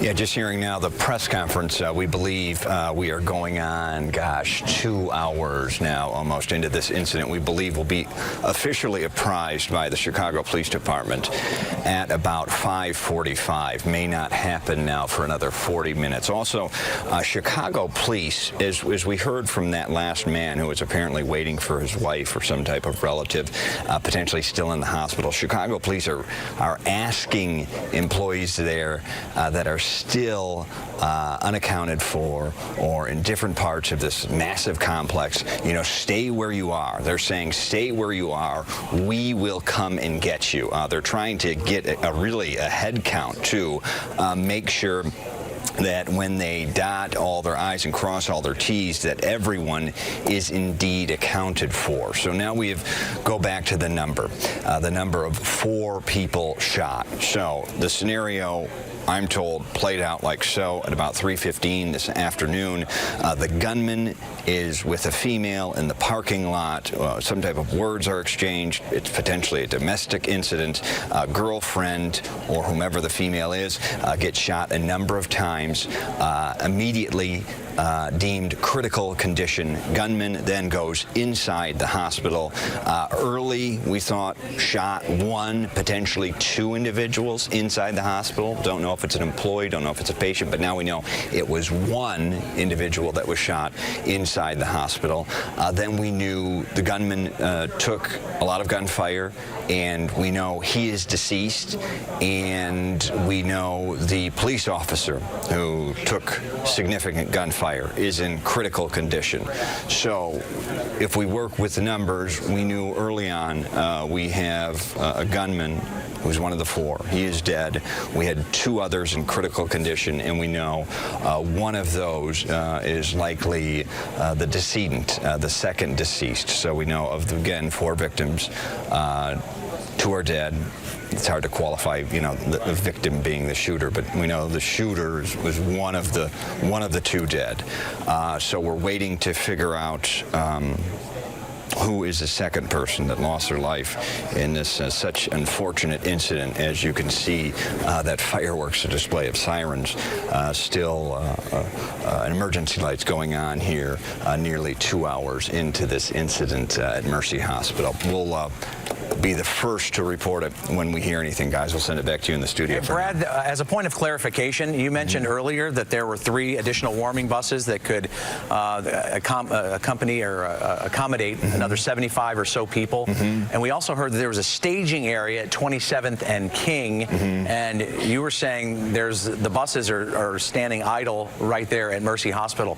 Do you have any idea how that breaks down? Because we know there's probably a lot of people looking for their loved ones or friends or whatever the case may be. I think it probably breaks down from officers on the scene into a pretty chaotic scene with people looking for people. People don't know if people are on buses. People are still potentially in the hospital waiting to get cleared by Chicago police. I would imagine the next few hours there is going to be a lot of concern and a pretty hairy scenario as people try to be reunited. And Chicago police really are asking, in essence, everyone to stay there because they need to get an accounting of everybody, and they need to talk to everybody who potentially saw anything or heard anything in this incident that happened. So, Rob, you pose a great question, and keep in mind, it's not a confined area. It spread throughout the hospital, going up multiple floors, going through stairwells, going to different departments. What started out in the parking lot then has spread much wider, and now you've got also victims who have gone to different hospitals to be triaged and treated, and warming buses at one scenario, and then we're going to be apprised officially by the Chicago Police Department, presumably Superintendent Johnson, at another scene. So a lot of moving parts here. Brad, as you were mentioning, this is a massive effort, and that includes the emergency response. We're seeing a tweet coming in from ATF, Alcohol, Tobacco, Firearms Bureau, the Chicago office, just within the last 10 minutes, saying that they are also on the scene assisting their local and state partners. And with that, we want to turn to Charlie DeMar. He is on the ground still there near Mercy Hospital. So, Charlie, what are you learning? And Erica, I'm with Rachel right now. She's a registrar in the hospital. Rachel, what did you see? What did you hear today? I didn't see it, but I did hear 3 gunshots, and so I was actually in the room by myself when I first heard them, so I ran out, and I joined my other coworkers there on the 2nd floor. And what were you guys doing? So right when we heard the gunshots, you know, there were patients in the waiting room, so we got them all in the back room first, you know, made sure they were all safe first, and then all of us workers, we all went in the back room, locked the doors, barricaded them, and we waited for everyone's signal. About how many employees would you say were in that room? Well, there were like 15 rooms in the back. I think it was 3 of us locked in there. About maybe like 15 or so employees. Patient-wise, maybe like 30. And it may seem like a common sense question for somebody who works in the healthcare industry in a hospital. What made you go after your patients to make sure your patients are okay before protecting your own safety? Well, you know, we get training-wise on these kind of situations, active shooters first, you know. So they're always telling us, you know, if you can get any patients that, you know, are able to walk or, you know, able-bodied, get them out the way first and then go for yourself, protect yourself last. And when you say get them out of the way, did you know where the shooting was coming from? Where did you get them to safety? I didn't know where the shooting was coming from. We only got word until after we evacuated everyone to the back that it was the floor below us. So that's how we figured it out. And were you just then waiting for police to come clear you? And did you ever see police, you know, to tell you it was okay to come out? Right. So we heard there was a person on the intercom letting us know what was going on. We didn't see any police officers until one of our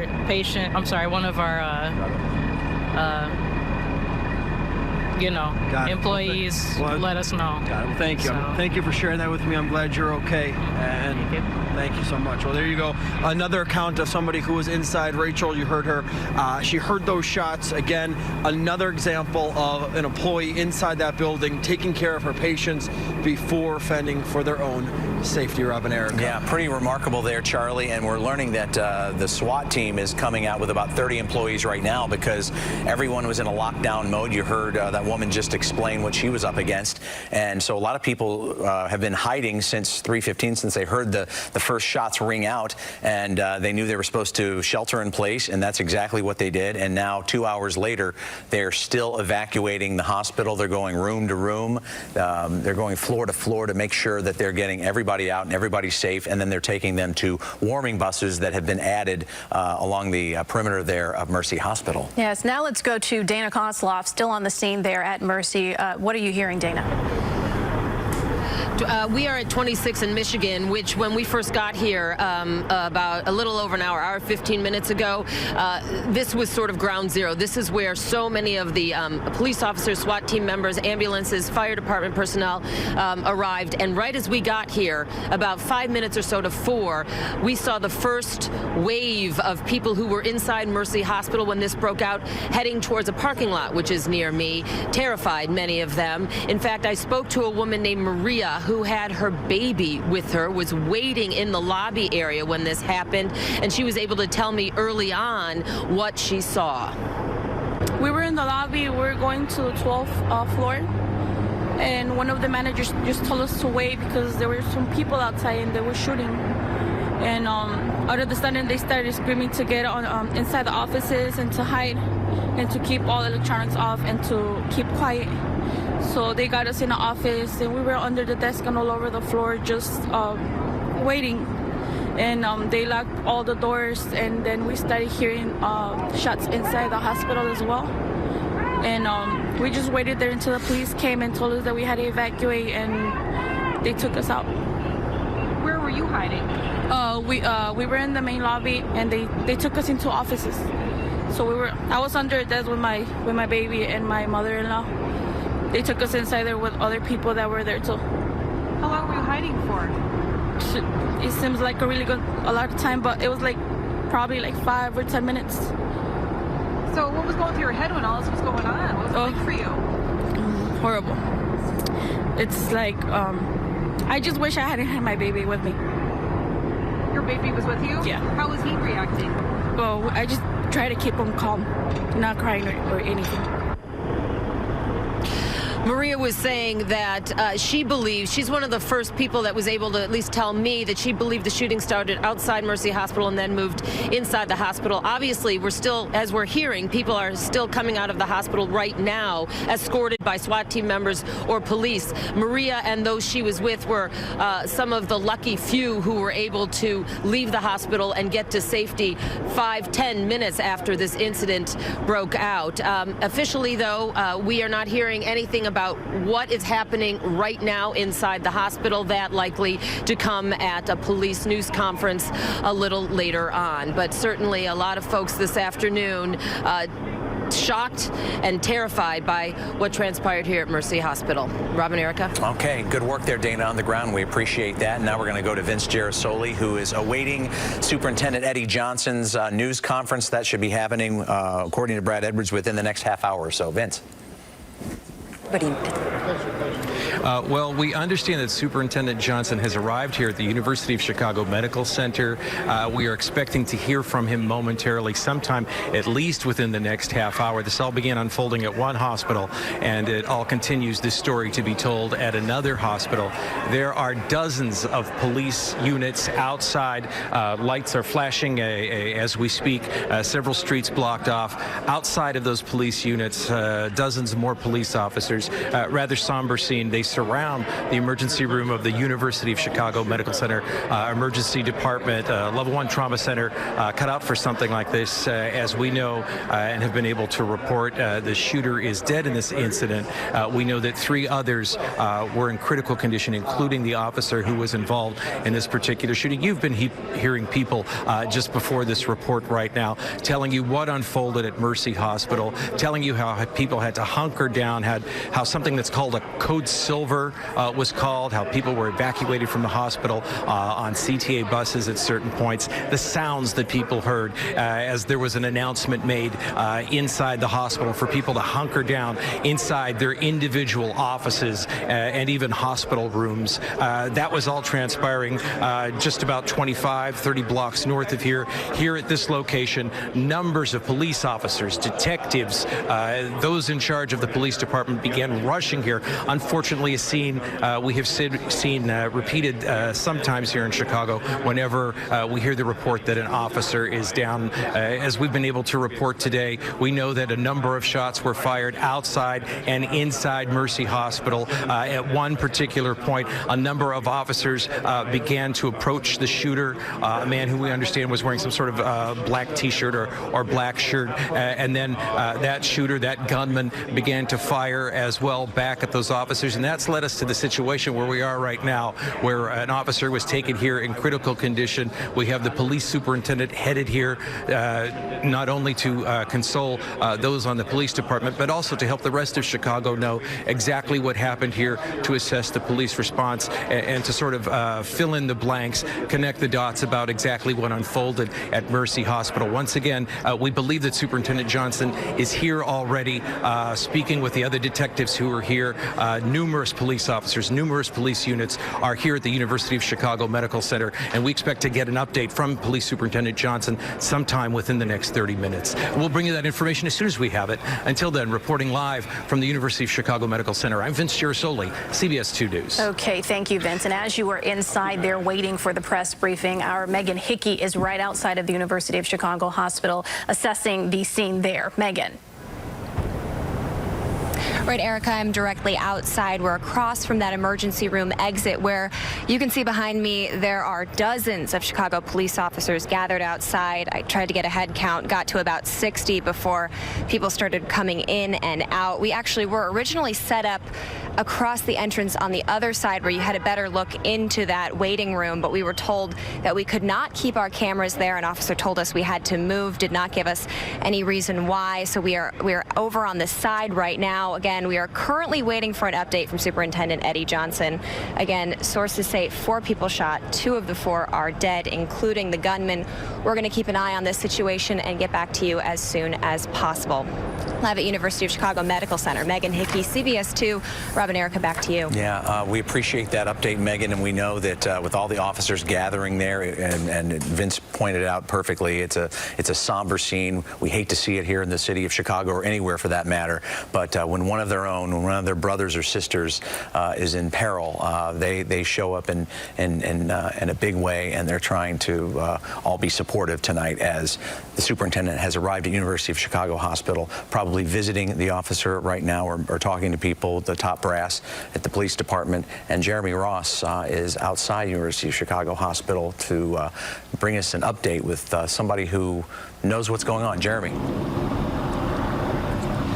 And hi there, Rob. I want to mention to you that we're at 25th and Prairie, which is just outside of Mercy, I should say. And they are starting to let a lot of the employees out here as well, including this young woman here.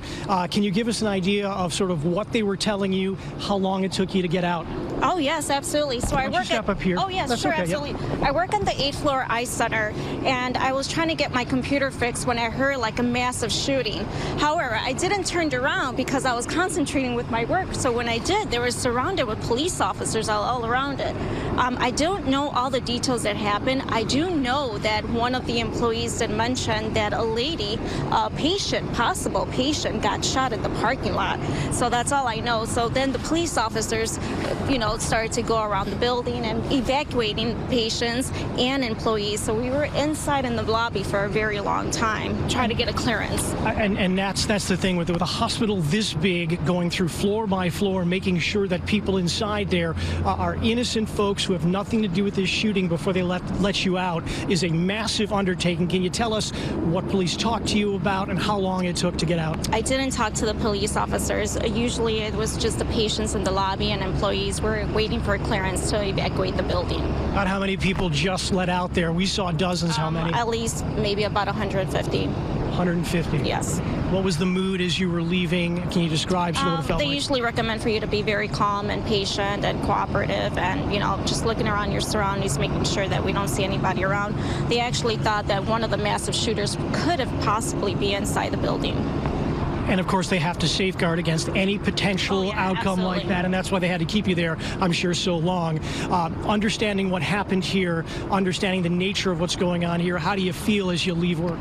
A little bit nervous, but I'm watching my surroundings, and they said it was a good clearance, so hopefully everything's going to turn out to be okay. I really appreciate it. I'm going to step out of the way. Colin, if you don't mind sort of pushing into the hospital area there, you can see people that are filtering out as we speak at this point. And again, what she just described, a filtering process to make sure that no one here is involved, that they may not necessarily be needed as far as an investigation going forward or an interview per se. But again, the employees, more than 150 150 by her account, starting to filter out through the hospital area right behind us. Again, we're in the area right now of 25th and Prairie, essentially. That's on the opposite side of where we saw the most activity in this hospital, and that is the latest here. We'll send it back to you in the studio. Okay, thank you, Jeremy. Now, we are awaiting that press briefing over at the University of Chicago Hospital in approximately 25 minutes. Meantime, Brad Edwards here in the newsroom has more information for us. Brad. Yeah, just exchanging a text right now with one of my sources, able to confirm now that the woman who was shot, the initial victim in this crime, the woman who was shot at 3:15 this afternoon in the parking lot of the hospital there, she is a physician. So she is an employee, a physician, I'm told, well respected there, and obviously now at minimum in critical condition. Now, to give you an idea of why these most critically injured individuals were taken to other hospitals, that's because Mercy is only a level 2 trauma center, basically meaning they can initiate care for serious, for example, gunshot wounds, but not sustain such care.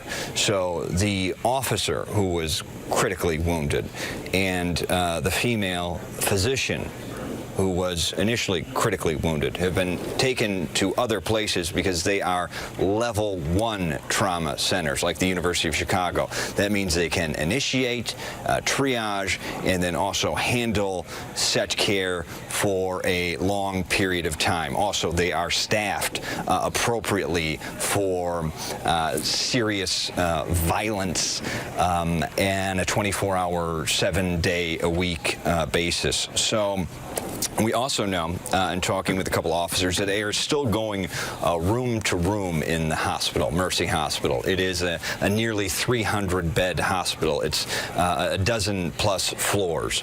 So they are still finding people and finding workers and finding patients who heeded that initial advice when they were told it was going on lockdown, stay where you are. They did that, and they've stayed where they are now going on 2+ hours. But again, probably the most important yarn of information I'm now able to confirm is that the initially wounded victim, the woman, potentially a girlfriend of the shooter, potentially a domestic incident. She was a physician there, a well-respected one at that, and the first victim in this and critically injured at that. Rob and Erica. Okay, Brad, thanks for pointing that out for us. So again, we have 2 dead, 2 wounded still, and the initial victim and the gunman are deceased, as Brad just pointed out. And we want to rejoin Charlie DeMar live outside of Mercy Hospital. He's got another witness for us. Charlie. And Rob, we've actually seen now sort of another wave of people leaving the hospital. I just spoke to a pharmacist at the hospital. She just described to me how she was locked in a room with several employees. They felt safe there until they heard aggressive banging at the door. I want to have you hear what she just told me moments ago. Someone banging on the door. We were hiding in the office. And what are you feeling? What are you feeling right now? You can talk with me. Yes, well, we were very frightened. We didn't even grab our coats or our keys to the car, so now we're having people pick us up, family members pick us up. Have you been in the hospital all this time? No, we were sitting in our boss's car, well, just keeping warm, so. But it's been about 2 hours now. We've been sitting in the car. He's been checking back and forth, talking to police officers and going to the warming bus and finding that we couldn't get back in for several hours. So. And did you hear those shots? Yes, we did. Yes, about we how did. Many shots did you hear? Well, we initially heard about 3 or 4, and then the technician, Jennifer, closed the windows. We have the rolling metal windows, and she closed both windows. And we went and hid in the office, and then there was like arguing in the hallway, and then we heard someone banging on the door and arguing and shouting, and so we were locked in the office, but we felt pretty safe until someone was banging on the door.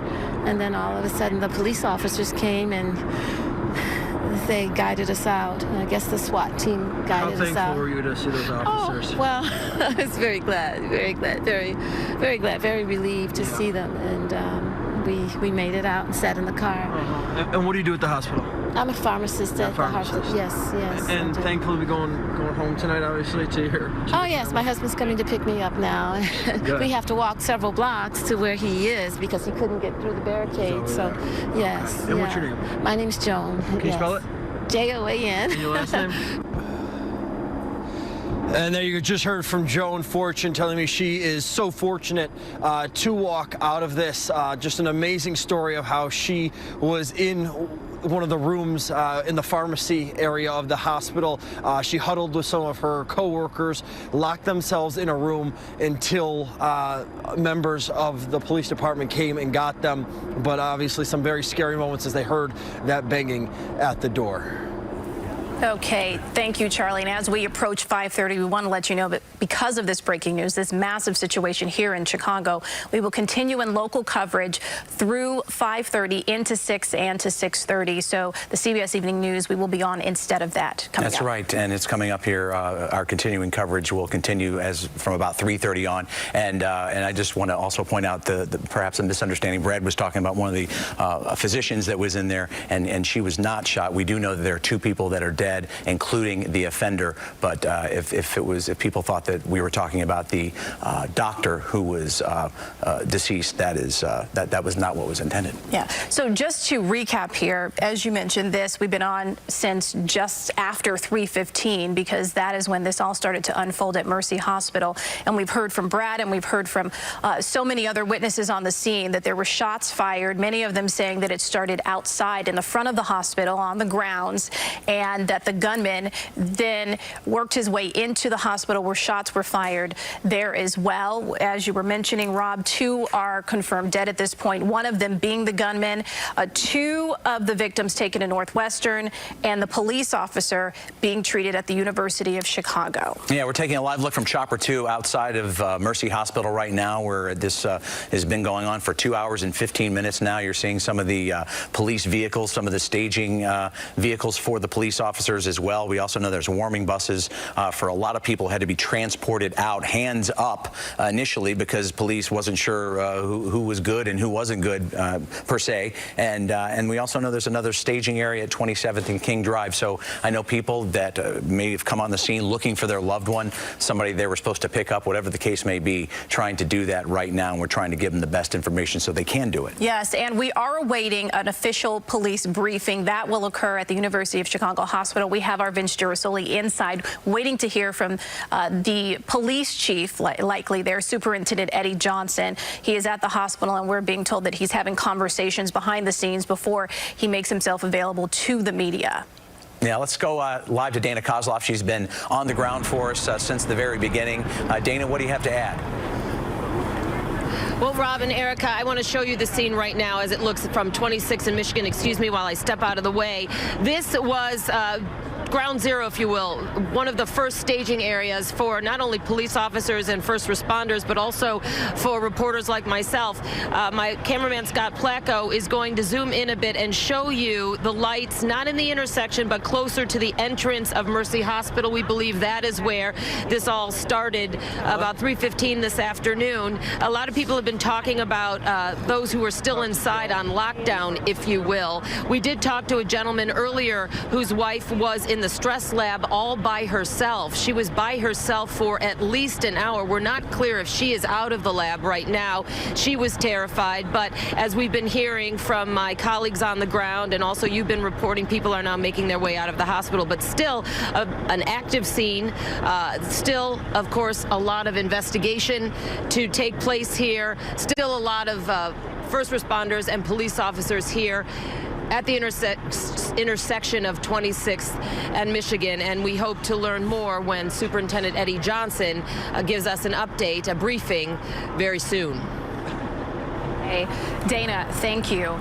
And as we continue to follow this, we want to show you a live view from Chopper 2 over the scene there. As you can tell from this vantage point, there's still a large police presence, and we're talking about multiple agencies, Chicago Police, Fire, ATF, likely many, many more who are still working to make sure that every bit of evidence, every interview that needs to be conducted is being done. And at Mercy Hospital, just given the size of that facility, making sure that as people leave the facility that they're all examined, questioned to make sure there aren't any other people who could possibly be involved that are exiting the hospital. That's right. And all afternoon long, our reporters have been getting some really important interviews with witnesses, people who saw firsthand what happened, people who were in the hospital as it unfolded. And we want you to take a look at some of these interviews that really help set the scene for this entire event. Is your wife still inside or is she outside? She's inside hiding in the scratch slide. Did you tell her to stay down, be quiet? Yes. Okay. And are there other people with her, did she say? It's a whole building full of employees there. No, in the stress lab with her. No, she's in there by herself. Okay. And I tried to get one of the officers to go in there and get her, but he told me that they can't go in. It's all locked down now. So what did she tell you about what she heard, she saw? Has she been able to communicate with you guys? I told her don't really say much because she didn't know where the shooter was at or nothing like that, so I wanted her to be quiet and just stay on the phone with me. So she didn't really see much or hear much. She just heard the shots, and I told her to hide afterwards. Horrible. It's horrible. It's horrible. I don't know. And did you see the shooter? Yeah. What did he look like?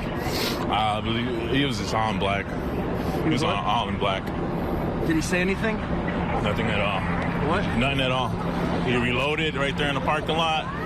Changed more fire at the individuals on the floor, at the police officers, and then he made his way in through the family entrance for the hospital. How many people did you see shot? I believe I saw one, but... What made you go back into that building? Because the shots was coming so strong, so closely.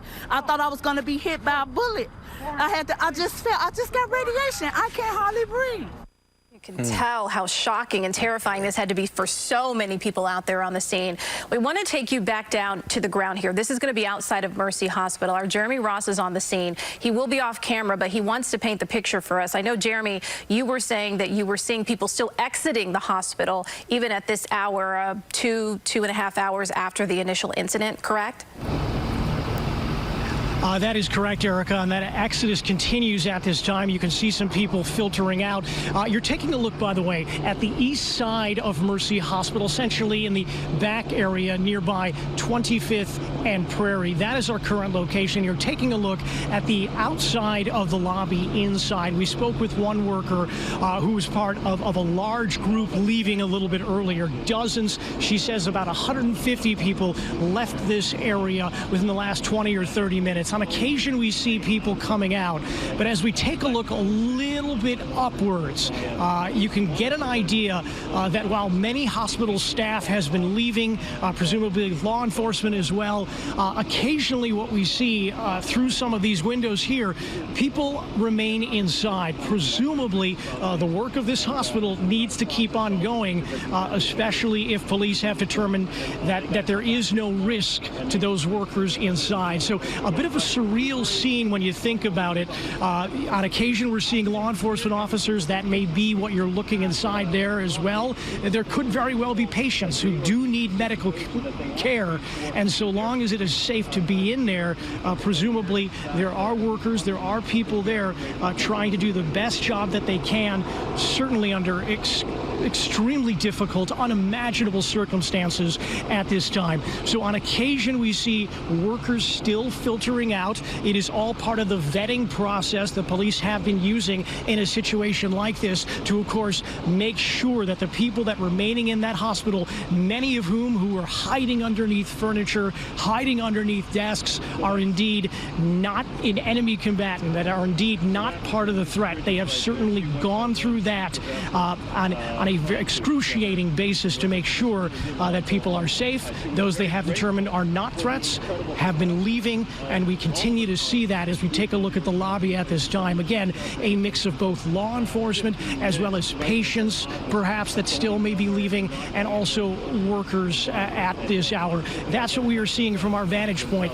Let's toss it back to you in the studio. Yeah, and great work there. We're seeing this picture from the ground. We see some tremendous pictures from the air from Chopper 2 over Mercy Hospital as we're looking at those right now. And we want you to listen to some radio transmissions that go on. It's called Broadcastify, and it's basically the police calls into dispatch to explain what's going on. And this is when they realized they had an active shooter situation at Mercy Hospital. Listen in. All units, we're getting a 10-1 outside of Mercy Hospital. No further information. Shot fired in front of Mercy Hospital. We got a HPT situation. Let's get SWAT over here. Let's get more cars. Make sure we have a perimeter set up over here, starting over at Michigan Avenue. He's in the parking lot. He's in the parking lot, gun in his hand. Don't anybody approach him. We don't need anybody coming into that lot.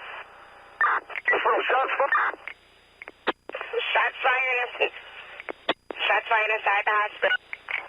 I got an officer shot. Inside the lobby.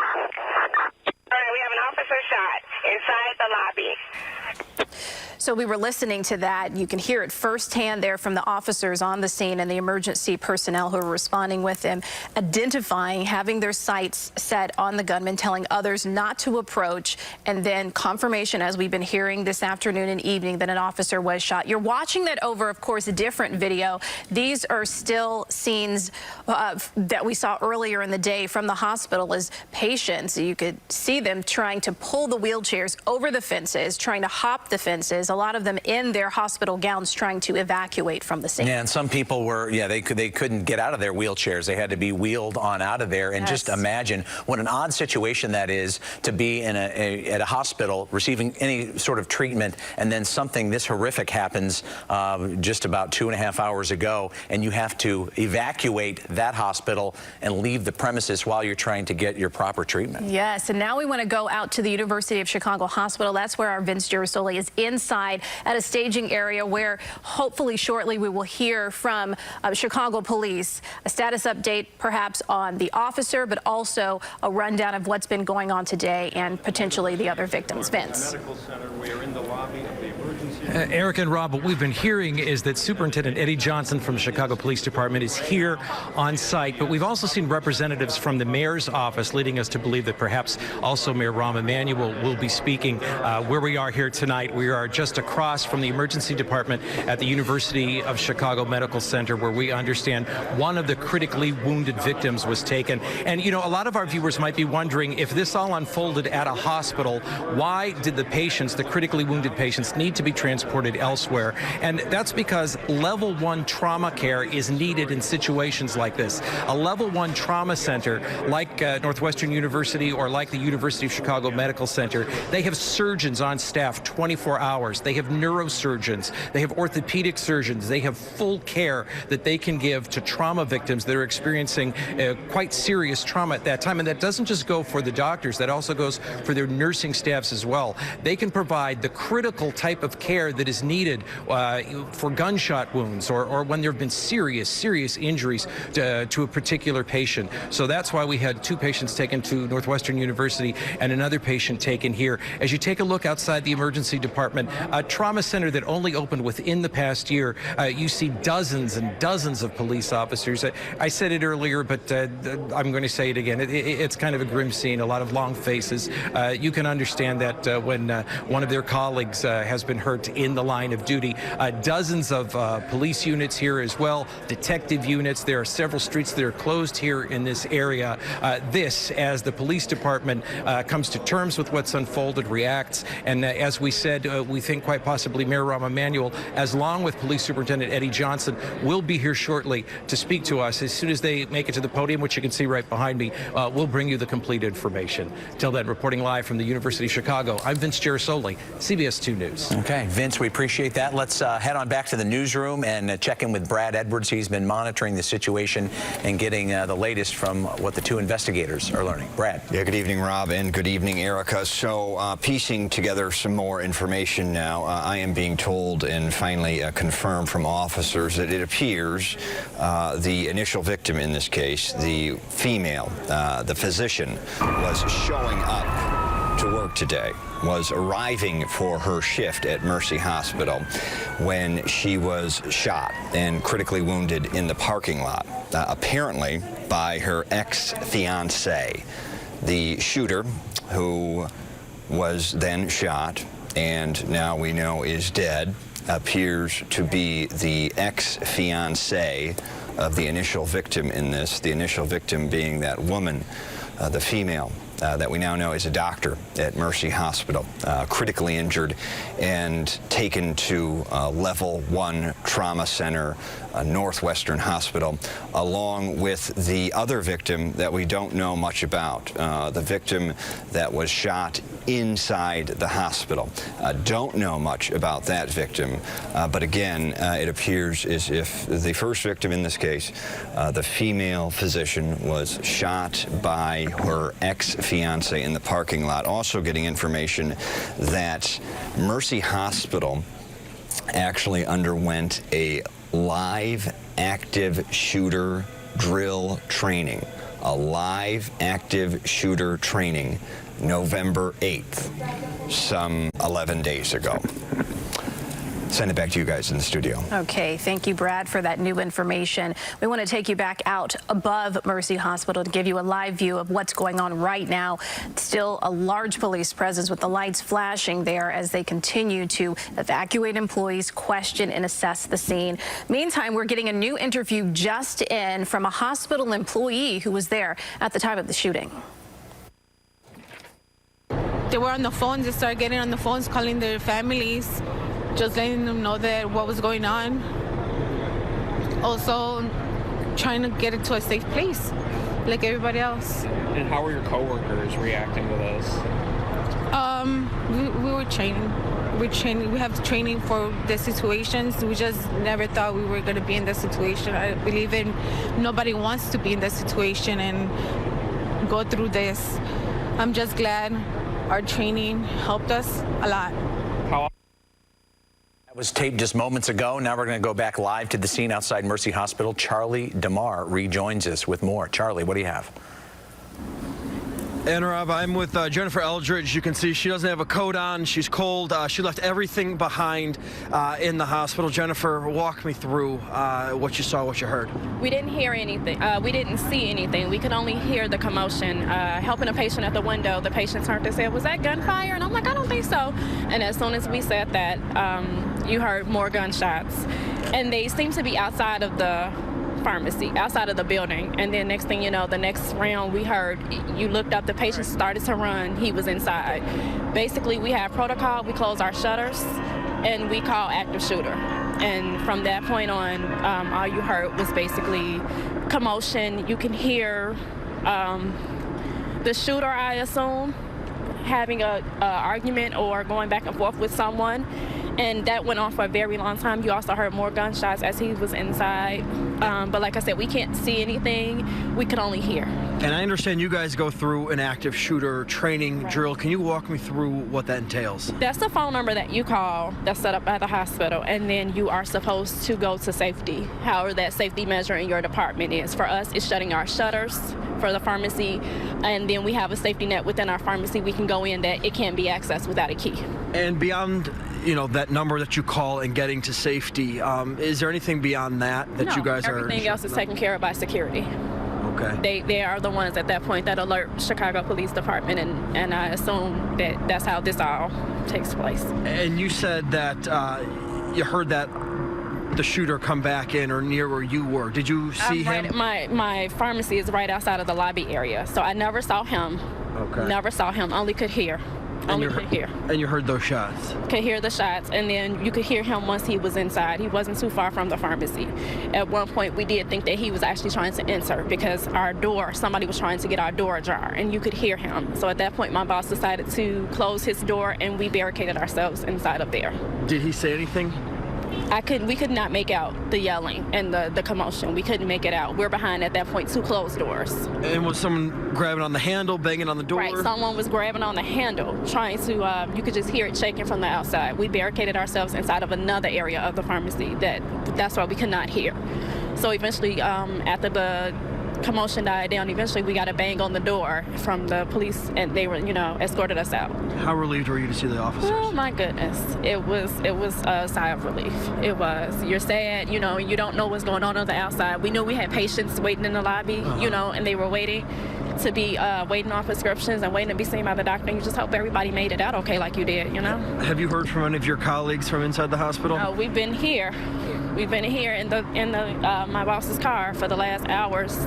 Can't get back in, so just gonna go home, and tomorrow we'll be back. How many gunshots? Well, thank you so much for sharing that, Jennifer. I'm glad you're okay. There you heard another account of survival from inside the hospital. She was a pharmacy tech in the hospital. Again, ran out of the hospital without her coat, any of her belongings, as she says the gunman banged on her door as her coworkers were barricaded in there, guys. How frightening. Oh, yes, and to hear them hiding out in her boss's car, terrifying. Okay, thank you, Charlie, for that. Any minute now, we are going to be getting a press briefing from Superintendent Eddie Johnson and his force there at the University of Chicago Hospital. Meantime, our Megan Hickey is right outside of the University of Chicago Hospital. So, Megan, I know you're off camera, but you're showing us the scene here, the show of force, so many officers outside supporting their fellow officer who is in critical condition inside. Right, Erica, we are directly outside the entrance to the ER here at Maryland and 57th. There was a much larger group of officers out here, but just about 5 minutes or so ago, many of those officers started moving into the emergency room. As you can see, the crowd has thinned out a bit. Another group of officers moved directly across the street where that press briefing will be held, so we do not know exactly what that means, but there has been some movement out here. Again, we were originally told that we could not stand directly outside the entrance where we would have a shot into that waiting room. So we are still waiting for an update on that officer's condition. Again, a last official check was in critical condition, but we are anxiously awaiting an update. Live at University of Chicago Medical Center, Megan Hickey. Rob and Erica, back to you.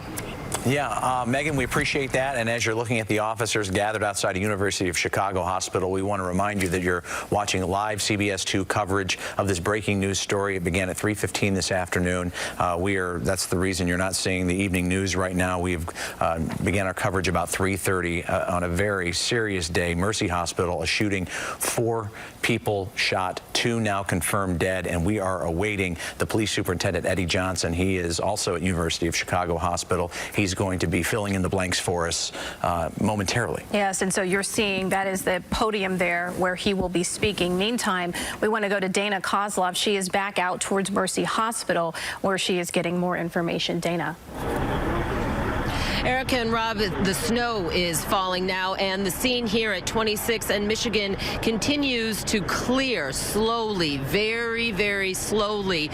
As I've reported all afternoon, this really was ground zero when we first arrived on the scene. A lot of the folks who were able to leave the hospital right away, right after the shooting, were able to come to 26th and Michigan. And then, of course, after that, the hospital was on lockdown, and it has taken until now, and it continues to make sure everybody who was inside the hospital is accounted for and then allowed to leave the hospital. When I arrived on the scene, we talked to Maria. She was with her baby. She was the first person to indicate, the first person we were able to talk to, that indicated the shooting began outside the hospital and then moved inside the hospital. All afternoon, we've heard accounts from very many witnesses about the terrifying for them ordeal as they waited and wondered exactly what was happening. We do now know 4 people people shot. Of course, we are waiting, as my colleagues have been reporting, for Police Superintendent Eddie Johnson to talk to reporters at the University of Chicago Hospital, where the officer who was shot here around 3:15 or so this afternoon was taken. But right now at 26 in Michigan, things are much calmer. There are still some people who are inside the hospital walking over, some of them sharing their stories. There is one man whose wife was by herself for at least an hour and a half, locked down in a stress lab. She was on the phone with him throughout that ordeal. We're still trying to find him to see if she is now out of the stress lab. We're hoping that is the case, but there's still a lot, of course, as we've been reporting. This is very fluid, and there's going to be probably quite some time before we know if everybody inside is indeed out, accounted for, and safe. Rob and Erica. Okay, Dana, we appreciate that. And you're seeing Dana in the small box, and in the big box, you're looking high up from Chopper 2 of Mercy Hospital, where the police presence, as Dana mentioned, has been thinning, but it is still very prevalent there because people still coming out, still filtering out of there, people that went on lockdown, people that were hiding, not knowing that the gunman was engaged with police, not knowing that the gunman had been shot, and now we know the gunman has been is dead, and the witnesses are really filling in the blanks beautifully for us this afternoon. Let's listen to a couple more. An hour ago, we heard some shots in the parking lot. So we said, is the police shooting at somebody, or are they shooting? So we heard the shots, so we all rushed to the window, the emergency room window, right? We see this guy standing out there in what they call it, military style, shooting at the police, pow, pow, pow, pow. Then he just turned around, whoever was laying on the ground with the hospital scrubs on, he turned around and just shoot them twice, pow, pow. Then he runs up in the hospital. Then a Sarge come in there, going to the emergency room because we heard shooting in the back, told us to stay down. Then we heard some more shots, pow, pow, pow, pow, pow. I'm like, damn, this is crazy. And you said he was just standing there methodically. Yeah, like he don't care. You know, like he was just aiming at somebody. I don't know, it was his girlfriend or friend. I don't know what it was, but he didn't have no remorse at all about nothing that he was doing, man. It scared everybody. It scared, because we heard shots while we was in the emergency room in the back. And what was it like inside of the room that you were in? What was everybody doing? Tension, scared. Women was crying. Babies was in there. I was nervous. I lost my wallet. So, I mean, and it's around Thanksgiving. That's the sad part about it, man. You know, at a hospital. Why would you come to a hospital and kill some innocent people, man? Have you ever experienced or seen anything like this? I've never seen nothing like that before in my life. And I lived here for 50 years. I'm 61 years old. I ain't never seen nothing like that before in my life, man. And what did, like, security or law enforcement say? Law enforcement was making a code to lock down the hospital. You know what I'm saying? Because he ran through the main entrance inside the hospital. So they was like, code. Because they didn't know he had ran inside the hospital at first. And that's where he ran inside the hospital. And we just heard shooting inside the hospital, man. So I don't know if there's any more casualties or what, you know? It's just sad. Can you describe, like, visually, like, did you see anything, like, in the parking lot, like, when you left the hospital? No, I didn't see nothing in the parking lot after I left. I seen a body laying on the ground. You know, and we seen that because it was lifeless. Just lifeless. And that was the person you said that he shot? Twice, two more times. Wow. You know, it's just sad. Describe the gunman, old man. You couldn't see because it was from a distance, but you can see it was a gunman. Yeah, it was a gunman. He had a handgun, automatic. Where it was going up. Hi, everyone. I'm Paula Reed. You've been watching coverage of a shooting at Chicago's Mercy Hospital from our station WBBM. We'll have the latest on the situation coming up at the top of the hour. We're going to take a quick break. You're streaming CBSN.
everyone, I'm Paula Reed. Thanks for joining us.